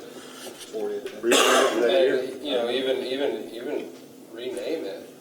Like, and named after, from the founding of it. Call it Founder's Day. I don't know, whatever, but, make it Just huge. trying to make us old people feel bad. No. That ran walk the sidewalks of the streets. Page 2 is planning. Not. No, I'm sorry, page 5, sorry. Fun. I'm going account number, sorry. No change in the planning and zoning staff. The big thing in planning and zoning this year, or next year, is we really got to get them a software update. They're running on Excel spreadsheets, and I'm already looking into this year, maybe getting some proposals for you guys. We got to be more accessible to our contractors, accessible to our staff. We have to call Keith's cell phone if a contractor comes in. There's equipment out there that Keith can just note, hey, I'm out on, or hey, I'm blank and blank. And if a contractor comes in, he says, I'm working out at, wherever, and they can pull it up on the computer and see Keith's notes and tell that contractor what Keith is thinking on that project. So we're really working on that. The software update, the 5K, is probably going to be the continuing service. I might have something for you guys soon, later on this year, as far as the initial cost of something. Would that include some self-service options around the permitting? And I hope so. Yes, that's the plan, is to get on the online part and then Keith's part. It also includes 2 new iPads because we want our code enforcement officer and our building inspector to be mobile, and that's why we're wanting a third-party training system, is because they'll be on the cloud and it'll be a web-based system and not like Summit, which is server-based. That's really quick, I know, but we can talk. The other thing is compliance mowing. I know we have a new it's bad that it just says compliance mowing and other, because there's a lot more to do with about compliance of our city codes and how much it costs to enforce. If we have to go mow someone's lawn, that has to come from somewhere. It comes from this fund here. So we might look at that line a little deeper next workshop or into the future of how much we want to, how fast we want to go. we think it's going to double this year? No, so the 5 is software. It's 5 plus 6 plus the file, the other stuff. Yeah, sorry about that. So when we do that, we actually do bill it back to the property. We do, but a lot of times it's an abatement process. Yeah, it's an abatement process, and Tax, I get it. yeah. And then we just purchased an F-150, and Keith thought it'd be nice to get a bed cover with that. There's a lot of different signs and stuff that you don't want in it. Like we said, we could use it in all areas of the building if we need to transport different things to the water tower, or that kind of thing. So that's the planning and zoning. Cover, you mean one of the metal things that Yep. goes out? Yep. And have locking. You can have the Court, again, not too much difference. If there's no questions on that, court's pretty straightforward. Parks and grounds, if you'll notice, I know we had a big discussion about maintenance worker. The personnel actually went down because we're going to hire an entry-level person and put them in parks. So that's when I said it's kind of revenue or expense neutral on the general fund, but overall we're adding an employee. So I don't want to confuse you guys, but that's kind of why I said that on the general fund side, this bucket at least. Contract mowing you actually see going down, and that's mainly for an accounting reason. We've been throwing every mowing expense into parks, and I don't like to see the city of Bel Aire, City Hall, and roundabouts. I don't really classify as parks, so I put them in the land budget or the 09 budget, so that accountingly we know exactly how much we're spending on actual mowing parks.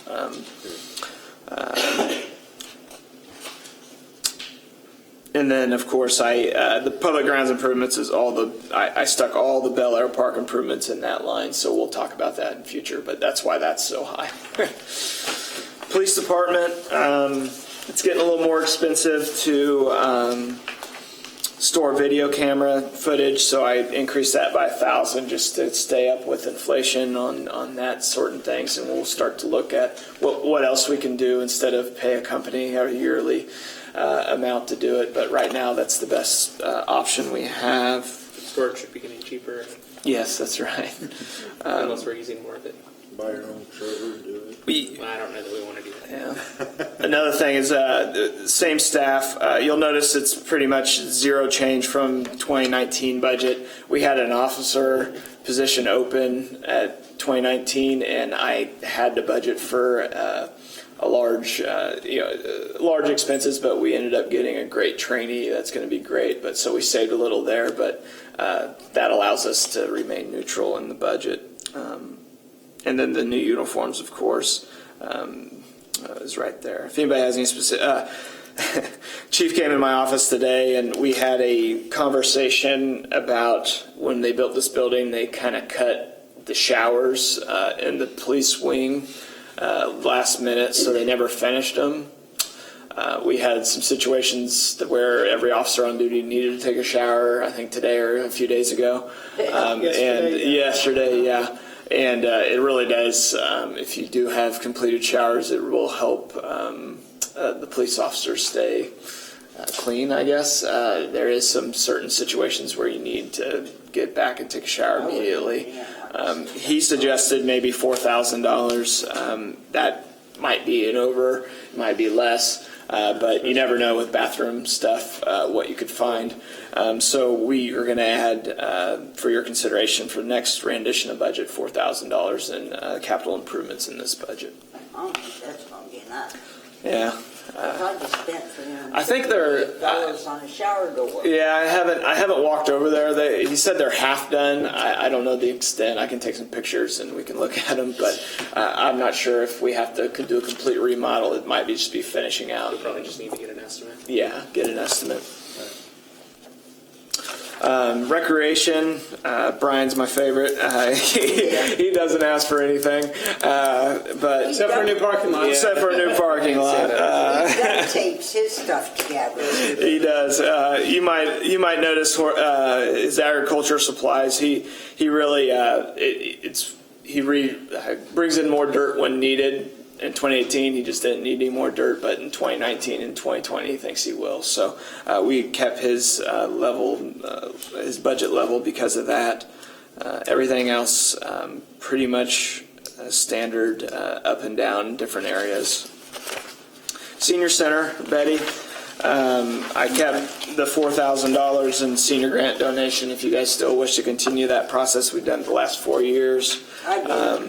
The big change here is Tasha. We're going to expense half of her salary out of the senior center because she works half-time with the seniors, and I think we've gotten some good reviews on having someone over there, and it's really nothing new.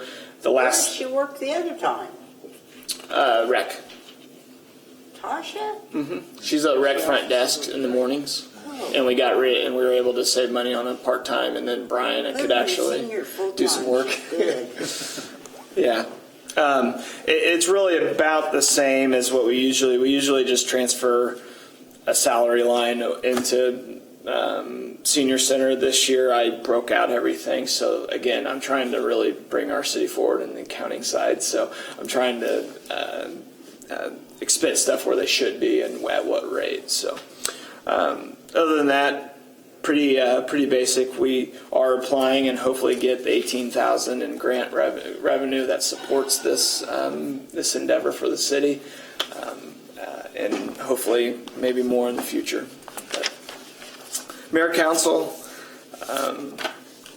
I know we were looking at looking at your guys' salary, so I just put that in as placeholder, a little increase. If we don't want to do it, we don't do it. That's for you guys to decide, but I didn't want to not do it and then say you want to do it and we didn't have it calculated in our total budget. Why does it say 4 council members? Should it be 5? Well, Jim's he's a he's a contractor. Okay. It's a whole lot easier How do you accounting-wise. do Oh, it should be 5. I'm sorry. Yeah. Yeah. Well, there's one. No, it's there's 4. one council member down in the next section. Yeah, it's 4. Yeah, he's got it. I didn't adjust your salary. Sorry, Jim. How do you do the contract? I do it on 1099, pay my taxes straight to the Straight state. as a W-2. I pay the self, Yeah. I pay the unemployment tax, I pay it all. So the city actually gets a cheaper deal off that. Okay. I did. Yeah. Accounting wise, it's a nightmare for me to go with a W-4, because I don't do that or anything.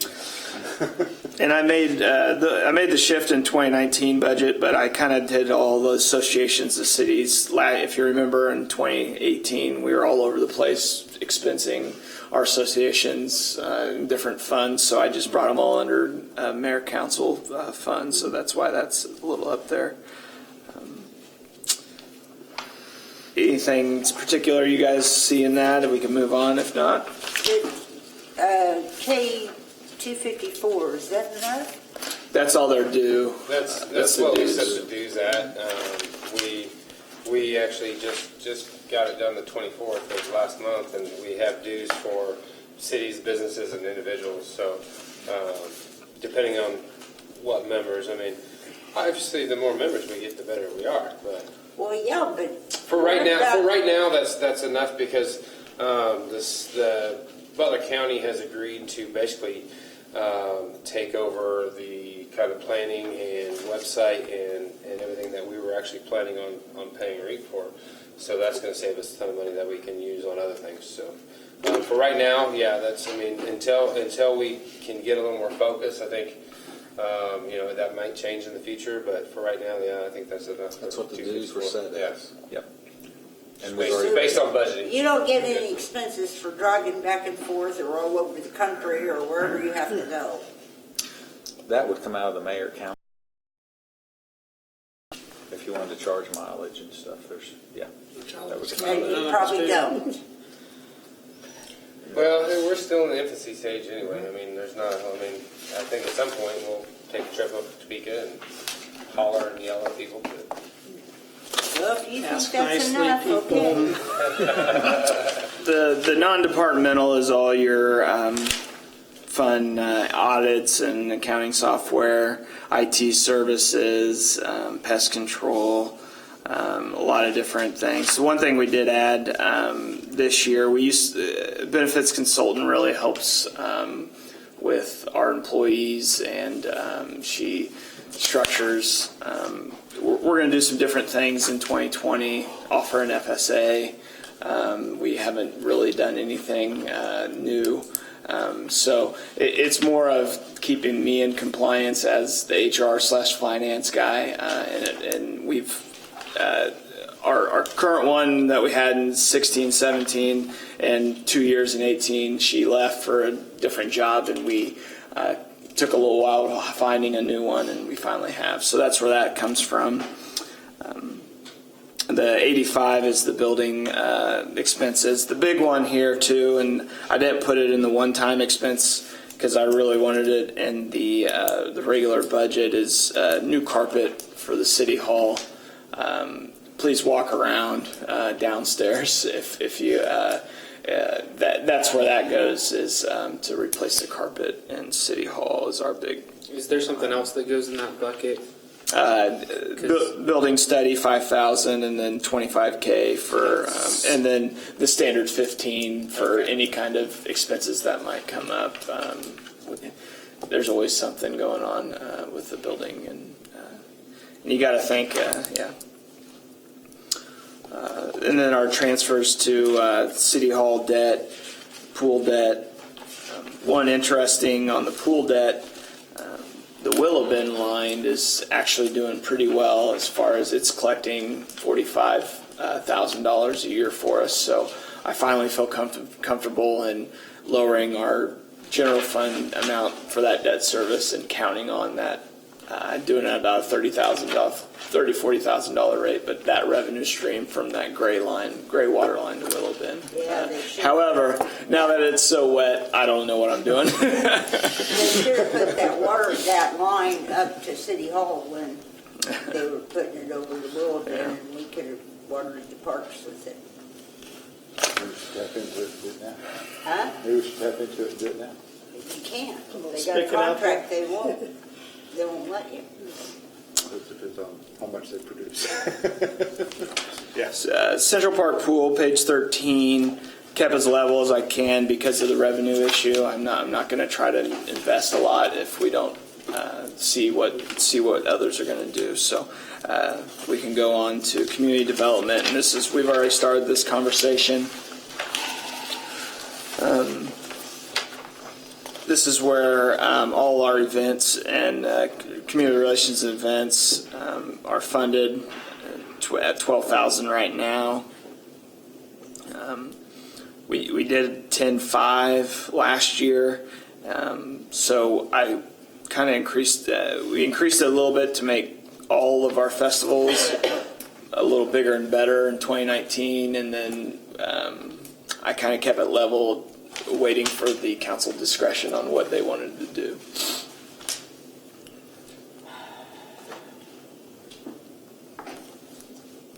So this year we're talking about doing at least one festival a bit bigger for the 40th anniversary, but we've kind of got some separate funds allocated for that. Is that accurate or? This is where I would expense the line with any birthday party or anything, or anniversary party. It is a birthday party, I guess. I have 40. Merchandise and banners, but that wouldn't be extra. Yeah, and But I think what Councilmember Hawes was talking about earlier was, maybe the fall festival, this is our opportunity to totally really make that something great. I think this is a great opportunity to rebrand it. Right. Instead of just having a fall festival, but just have it in conjunction every year with the anniversary of the birth of the city and just call it Founders Day. I get to be queen for the day. There you go. There you go. You were here at founding, so. So and truthfully, we have the fund. All this does is gives authority. It doesn't mean we're going to spend it. So if we want to throw an extra $5 in there to see what we can do, and whatever you guys are thinking, I'm just throwing out some ideas. So. I'm kind of interested. We upped it last year. We don't have actuals yet, but I'm kind of curious. How close did we get to using it? Yeah. The problem. It's fine if you don't know off the top of your head. I'd love to see. I'm just kind of curious.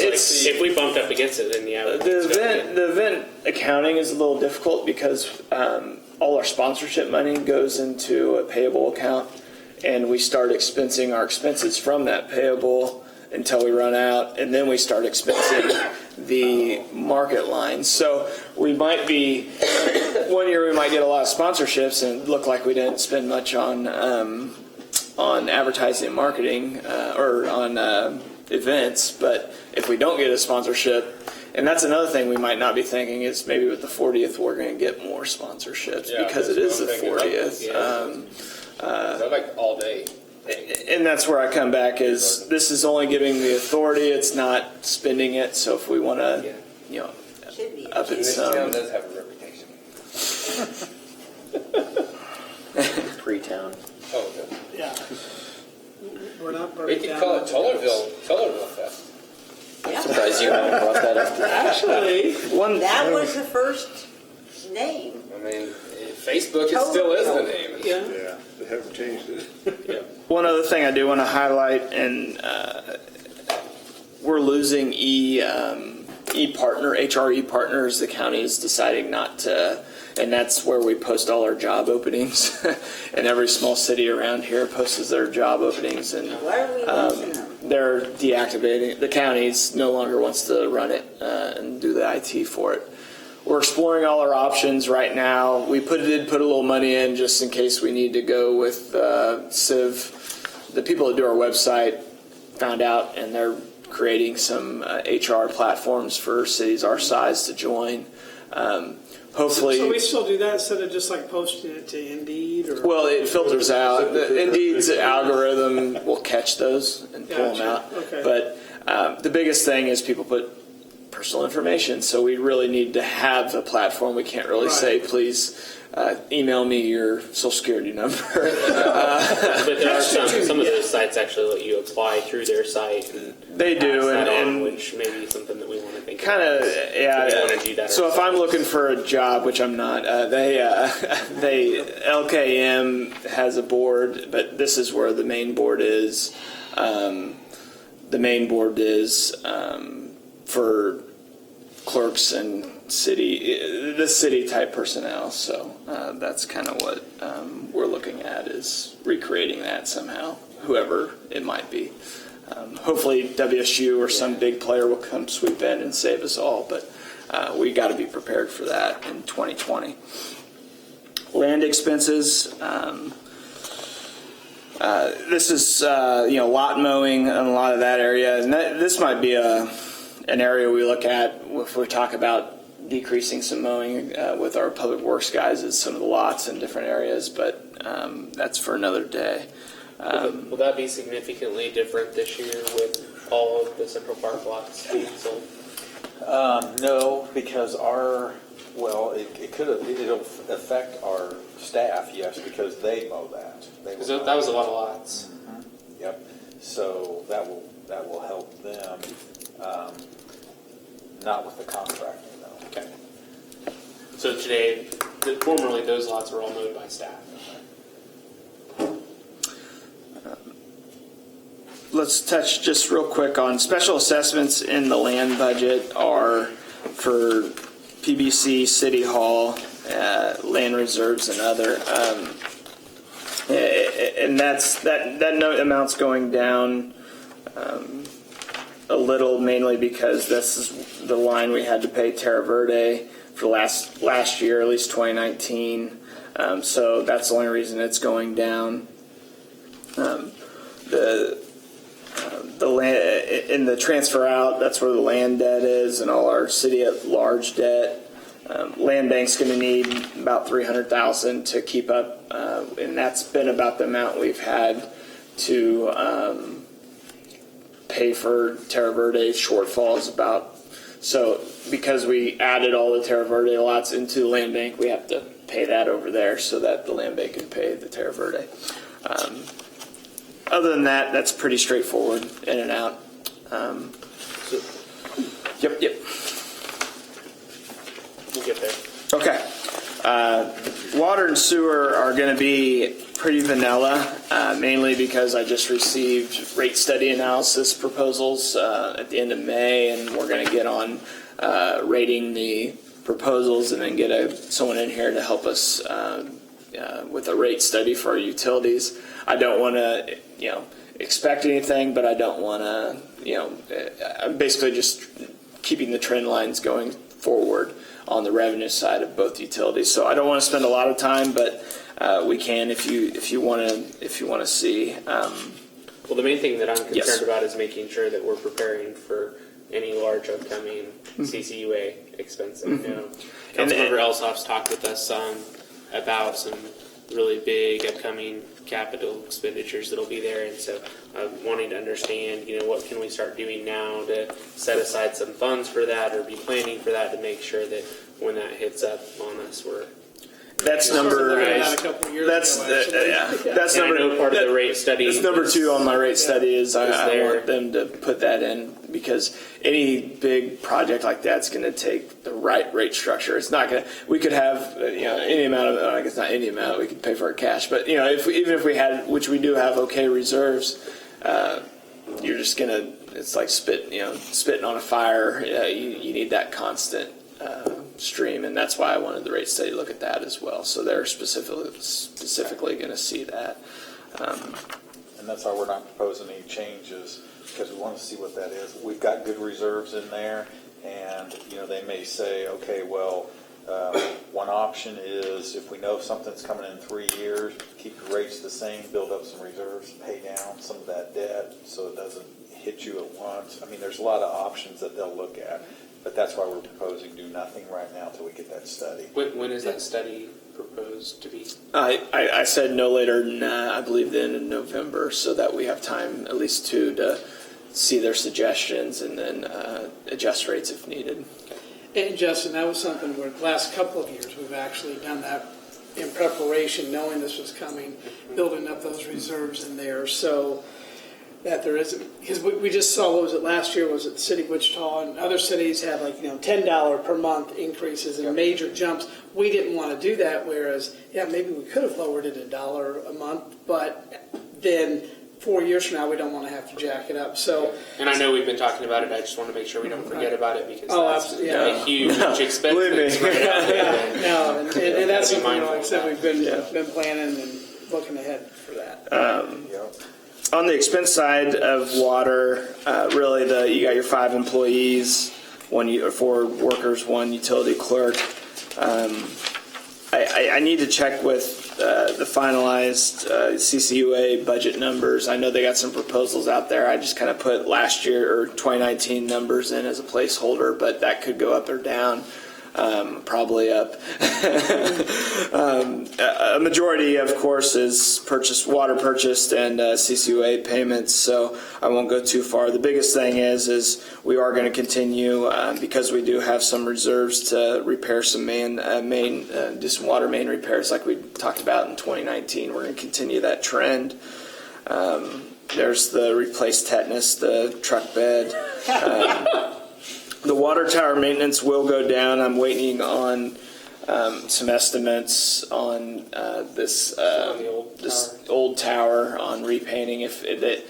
These contracts are a little confusing or a little different because they'll say, all right, we'll paint it up front. You pay us for 10, and it turns out to be a good deal because it's 0% interest. But then when it runs out, will they paint it one last time before they leave? I'm not sure, but we're got a question out for them. So that contract ran out 2 years ago on that tower, is that correct? I think we paid it last, I guess. I used to have them broken out. I need to break them out again. I can check. It might have been 2 years ago, you're right, because it went down from 119 to, actually, no. Actually, here, I got it right here.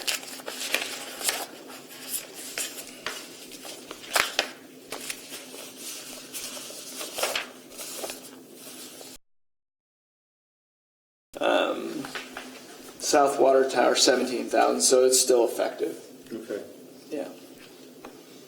Yeah. So it's still under contract. It's still under contract So in 2019. But the issue, right, the current issue is the mold on it. Yeah, we talked to them, and they were talking about maybe cleaning it, spraying it down, and then painting it next year is what they're talking about. But I think Ted's And our thing is that 17,000 going to include the paint job or not, or which we don't think it probably is, but you never know sometimes. They're talking about waiting another year before they paint it? No, they're talking about They'll clean it cleaning it now. this year and then waiting a year to paint Oh, instead of painting this year. Okay. Yeah. Okay. Yeah, it is. This 2020 budget also includes the transfer to equipment reserve. I think that's a solid choice. All the equipment we buy for Public Works is used in some capacity for our utilities, and that really helps us with purchasing that equipment. Sewer fund, a lot of the same lines as the water fund. I won't keep saying things over and over, but 5 employees in sewer, 1 utility clerk. CCUA budget numbers, still waiting on those. The big thing that's marked red, in which I'm going to, as soon as we finish up this budget, I'll probably run a budget amendment for 2019. We couldn't quite get in the work we wanted to do for 2018. That's why it's $6,000 on that line. So what we'll need to do, but of course the money's not spent anywhere. It just fell down to the reserve. What we're wanting to do is increase 2019 budget probably to $400,000 so that we catch up that maintenance cost. And I know you guys have been hearing a lot about sewer maintenance in the last council meetings, but that's what that fund's going to fund. If there's no questions on sewer, we can blast through stormwater and solid waste. These are pretty much The stormwater fund, which will be studied by the rate study, is $2 a month enough or too much? I don't think it's going to be too much because we're probably the lowest in the area, but there's a lot of different needs for storm drainage improvements. I think we all know these. We're building up a fund to try to address them. It's hard to, but we're going to do as much work as we can in 2019 with what we have available, without going, of course, spending all the money. Solid waste, trash fees collected. Solid waste this year is we're going to do a $100,000 transfer to the street fund to help maintain our streets this year. You'll see why here in a second. Is that to the street fund or to the capital improvement? It's the street fund. I'll show you on the page 22. The only revenues we have for streets is the state and county fuel highway, and really they're not keeping pace with even maintaining our streets, not improving our streets. So with this little infusion, it goes straight to the bottom line. If I didn't have that, we would end, on page 23, we'd end fiscal year 2020 with about $58,000 in reserve in our street fund, which isn't enough. So on the one-time expenditures, we're transferring $400,000 to capital improvement for street improvements. The distinction is whether we're improving the street or maintaining the street. If we're maintaining the street, it comes out of the street fund. If we're improving the street, it comes out of the capital. That's where street repair materials, snow and ice materials come out of. Our two crew members that help patch streets, potholes. It also street lighting comes out of here, which is getting, the more we grow, the more it's expensive to run those electricity through the lights, which we might look at solar sometime in the future, but That's why when you see a street light out, you Did those new call lights in. help, We have though? to pay for what's it. that? Did the new lights help switching to LEDs? They're supposed to, but then we had new roads with new street lights, so, yeah. There was We a could lot just of, turn there was a them lot of off. lights added. Street lighting's a sensitive. Instead of one or whatever, there was like 5 now. Which Yeah. is much better. It was dark. It was dark. And we're trending pretty high this year as well. The work that's performed by city staff is in the street fund. Work that is outsourced, like PP&J patchwork and stuff, that's all coming from the CIP at this point. Okay. The other thing, snow and ice, you might take note, we spent $1,000 in 2017, and in between 2018 and 2019, we've blown through our $12,000 budget in 2019 already. So I think we're around around $27,000 just with our hard winter. So I increased it to $20,000, hoping we don't get another winter like we did last year, but we have some money available. And that's another reason for my transfer, to kind of bolster that ending balance for the streets. Bond and interest, page 24. Assessments in, this is where all special assessments are collected, and this is where all our debt is paid out. Pretty straightforward fund, but gives me the chills. We'll pay about $3 million in 2020 of debt service for all debt owned by the city. Land bank, page 25. That's where that $300,000 transfer comes in, and then we'll pay about just shy of $500,000 out of the land bank in expenses associated with all the lots in the land bank.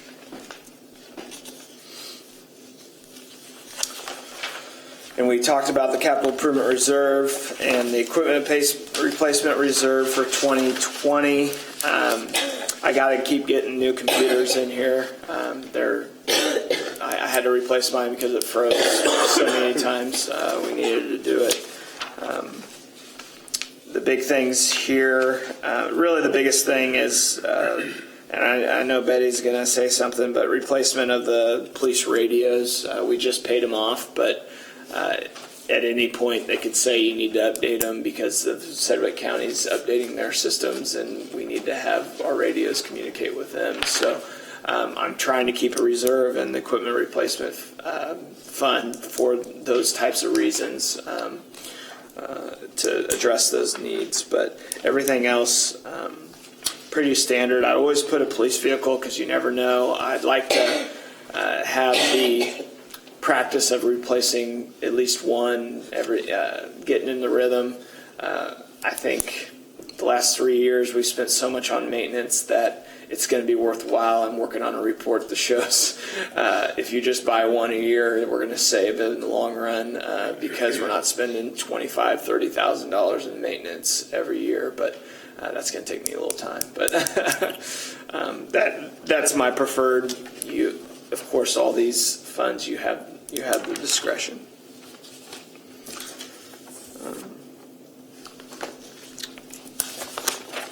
I didn't say a word.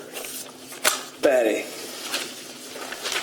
So how would you guys like, and last thing, does this work for you guys? Do you want me to come back with a version 2 with some of the things I've heard? I just need some direction because right now I'm going to get a lot of information on a lot of different areas for you guys, but I don't really notice anything you really want changed in the budget. So I'd say we're at a good first step. I think just to summarize, correct me if I'm wrong, Council, but kind of version 2, the only thing sounds like the consensus is that we want to consider repairs to the tennis court, not redoing it. Okay. With the idea that we want to forecast out for that, and also just a small amount more for a 40th anniversary celebration for that. Correct. Anything else? And then some specifics, maybe. I'll have some updates on our utility funds. I went a little light on those this first budget. I'll increase those. I'll get the CCUA numbers, and we can dive a little deeper in utility funds next version. It sounds like the general fund we got pretty good, I think. And then the other thing, as I say, then some specifics on, because it sounds like the big thing is if we want to add that park and maintenance or mowing. Sounds like that was some definite positive thought in that direction, but we want to get some more specific information. We have those questions answered. I think that would be good because, like I said, we'll workshop this again in July, and then we workshop it again in August. So, yeah, if needed. If we need, we may have it done in July. Who knows? I have twins due in late August. Okay, so answers in July. Yeah. Ty would be more than happy to do the budget for you guys. If they're scheduled for late August, it means late July, early August. Yeah. September 2nd's the due date. You got a deadline here. I know. I'm gonna.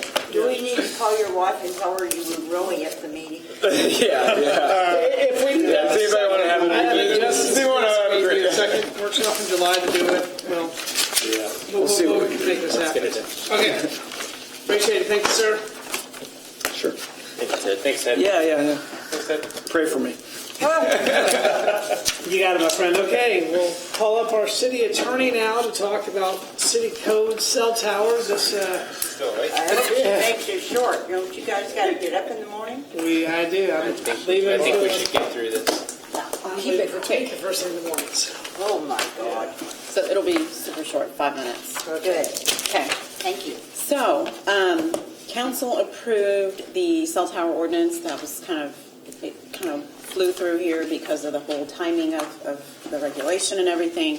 But council asked planning commission to look at it. When planning commission looked at it, planning commission thought it needed to be revised, and council kind of had the same sentiment as well. It's heavy, it's 27 pages, very technical, and it could be perceived as not very welcoming to businesses wanting to establish their cell towers here in Bel Aire. So council, led by Councilmember Smith, asked that planning commission, asked that council workshop talk about some alternatives to direct planning commission in reviewing it again. So I have 3 options that I've looked into. that would probably help facilitate this. And basically the issue is that council and planning commission both need technical expertise to review and to revise this ordinance. Technical expertise that I don't have, that our staff doesn't have, and that we would need to bring in for this project to get it right. Here are some options on resolving that. One is when you send it to the planning commission to review, to ask them to bring in a local consultant. And we found Scott Niebel, I think that's how he pronounces his name. He is a planning manager with Wichita Sedgwick County Planning Commission. They have a joint commission, and he has 20 years experience in this sort of thing, in cell towers. He's been all over the state. He really understands the issue. And I spoke to him. He'd be willing to help. Just, he said, in their spare time, they do try to help everyone in the county. That's one of their objectives. So he could come in and review some material for us, guide planning commission, and answer a lot of questions that would come up, hopefully over 2 meetings. And he's available mid-July. After that, we're just not sure. So that is one option. It's no cost. I do see that as probably taking a longer time because we're working around Scott's regular schedule. He has night meetings as well. And there would definitely be more work in-house, but we're up for it. We would, get it done and focus on that to get this ordinance cleaned up. Another option would be to hire an expert consultant that would be off-site and that could consult with us. I found a really great expert in the sense that he says he is one of the top 3 in the country. He is based in D.C., and his name is Jerry Liedler, or Letterer. I think it's Letterer. And the neat thing about Jerry is Jerry teaches a class that the city has me attend generally for attorneys across the country. And it's specifically focused on the changes in the cell tower law overall. His clients include New York City, Chicago, and he testifies all the time before Congress. And he is on the team of attorneys who are appealing the FCC order. He really believes in, let me see, how did he say it? He believes in advocating for local control and promoting the private-public sector working together independently without interference from state or national government. So he has a lot to say about those things. And it sounds like he would ask Bel Aire what Bel Aire wants and come up with something that would fit what the city needs while still being upheld in the law. The great thing about considering Jerry is that he is an expert, so you're going to get pretty much not ironclad, but a close to that solution that you won't receive a lot of lawsuits, and it will be one of the premier cell tower friendly laws in the region, I would say. He said he would tailor it to the region. And honestly, just him working with municipalities and us talking, he said that he could do a contract to get that work done for about $2,000. So I think that could be a good deal. If we get to that threshold and we're feeling like we need to reevaluate, we could talk about it at that point. But and is this all telecommuting, or is that him? yes, because he's in DC. But I would probably be doing a lot of the writing with him and his guidance. But I think with that option, it would probably solve most of the solution, I would say. And he had some, if we hit our budget, he could revise and maybe we could work with Wichita at that point or something like that. So that's another option. It would be quicker because he'd be on retainer, so we could set the timeline a little more, we'd have more control of the timeline.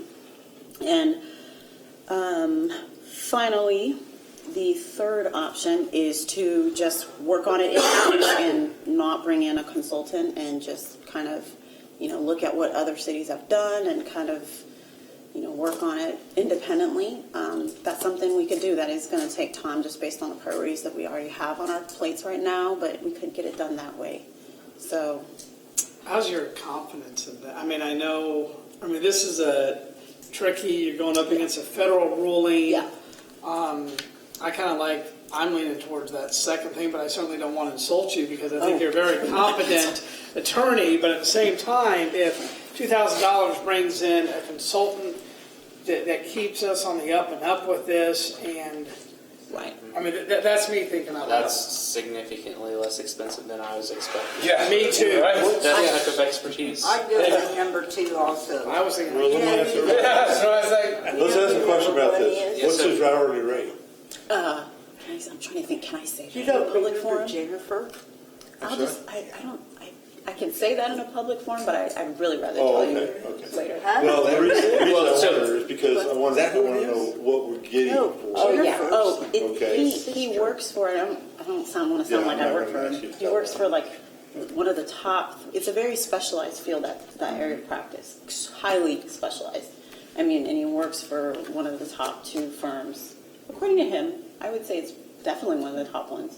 So we need to have this on the agenda for the next meeting then to approve the expenditure for that if everybody's comfortable. And I'm kind of with what Stephen Hawes was saying. I was expecting more like 10 times or 20 times that. Yeah. Yeah, that would be a way to do it, to advise or direct council or planning commission to review the issue with a budget of X. Yeah. And then from there, with me being able to go between the 2 groups, I could let planning And I- commission know. I think we might want to set that threshold a little bit higher than the estimate there. Yeah. Yeah, it's one of those things that sounds too good to be true. So I'm just a little cautious about it. Thank I'm not you. saying He's not it's coming bad. here, right? No, he's not coming here. I get that. And He's gonna be on- But we want to get this right and we want to get this done. Right. Yeah. He's not licensed to practice here, so he'd be coming through my license, and with us being a smaller city than some of his other clients, and being a municipality, there's some things that, we can work And we don't together pay on. all up front, right? Does he? Exactly, it's on And if Richard. he does Does he this, charge you to use your license? No, it's a benefit that Okay. we share. As long as you're not out of pocket. if he's done this a lot, then he likely has some templates and Exactly. tools Yeah. like that that He he can use probably to has stuff he can quickly email put out this and together that. for us Younger based on Which our I think is worth it requirements. to us. Yeah. And so, So those things are great benefits. I just didn't want us to give them something that Yeah. they'll Yeah, find out, we got I share your skepticism. $2,000 and, we got an hour of time, a little time. Exactly. And then we get the and then. Right. especially at DC rates. Okay, put it on the agenda. Okay, So, excellent. Anything else for us? that's it. Thank you, sir. Thank you. Under other, I'll be fairly quickly here too. Speaking of agenda, we talked last week, the executive about the pay schedule. Just want to make sure everybody's still comfortable with that and put that on the agenda. Yeah. Jackie sent that out too, so, okay, just want to make sure we had that. And also bring to your attention that Ann put together this street report, which I really appreciate. And I know a lot of us, we hear about streets, but honestly, guys, it doesn't take driving too far outside of Bel Aire to see that our streets aren't horrible. You see some of the roads just right outside here, and I'm not going to say city names or certain intersections, whatever, in a public meeting, but we're okay. We definitely have room for improvement, and we're going to continue to do that. But it was good to see this breakdown. Yeah, I appreciate this breakdown. I think most of our citizens would say that our roads are not okay. Oh, absolutely. And I agree with that, but we're doing what we can, and that needs to continue to be our focus. And as we go through the budget and I look at all these expenses, that's what's being weighed in my mind is, could this money be spent on streets and make a meaningful difference? And that, is my priority from a budget perspective as to where I think we should be allocating discretionary funds. There is no town that has 100% perfect, beautiful roads, but at the same time, I'm with you. We're a long ways from that. Yeah. Everything we do to continue to improve. So. Anything else anybody wants to bring up? Dave, you want to hear? On that note, we're adjourned. Queen for the day. I hope you don't fall asleep driving to people. Actually, I've got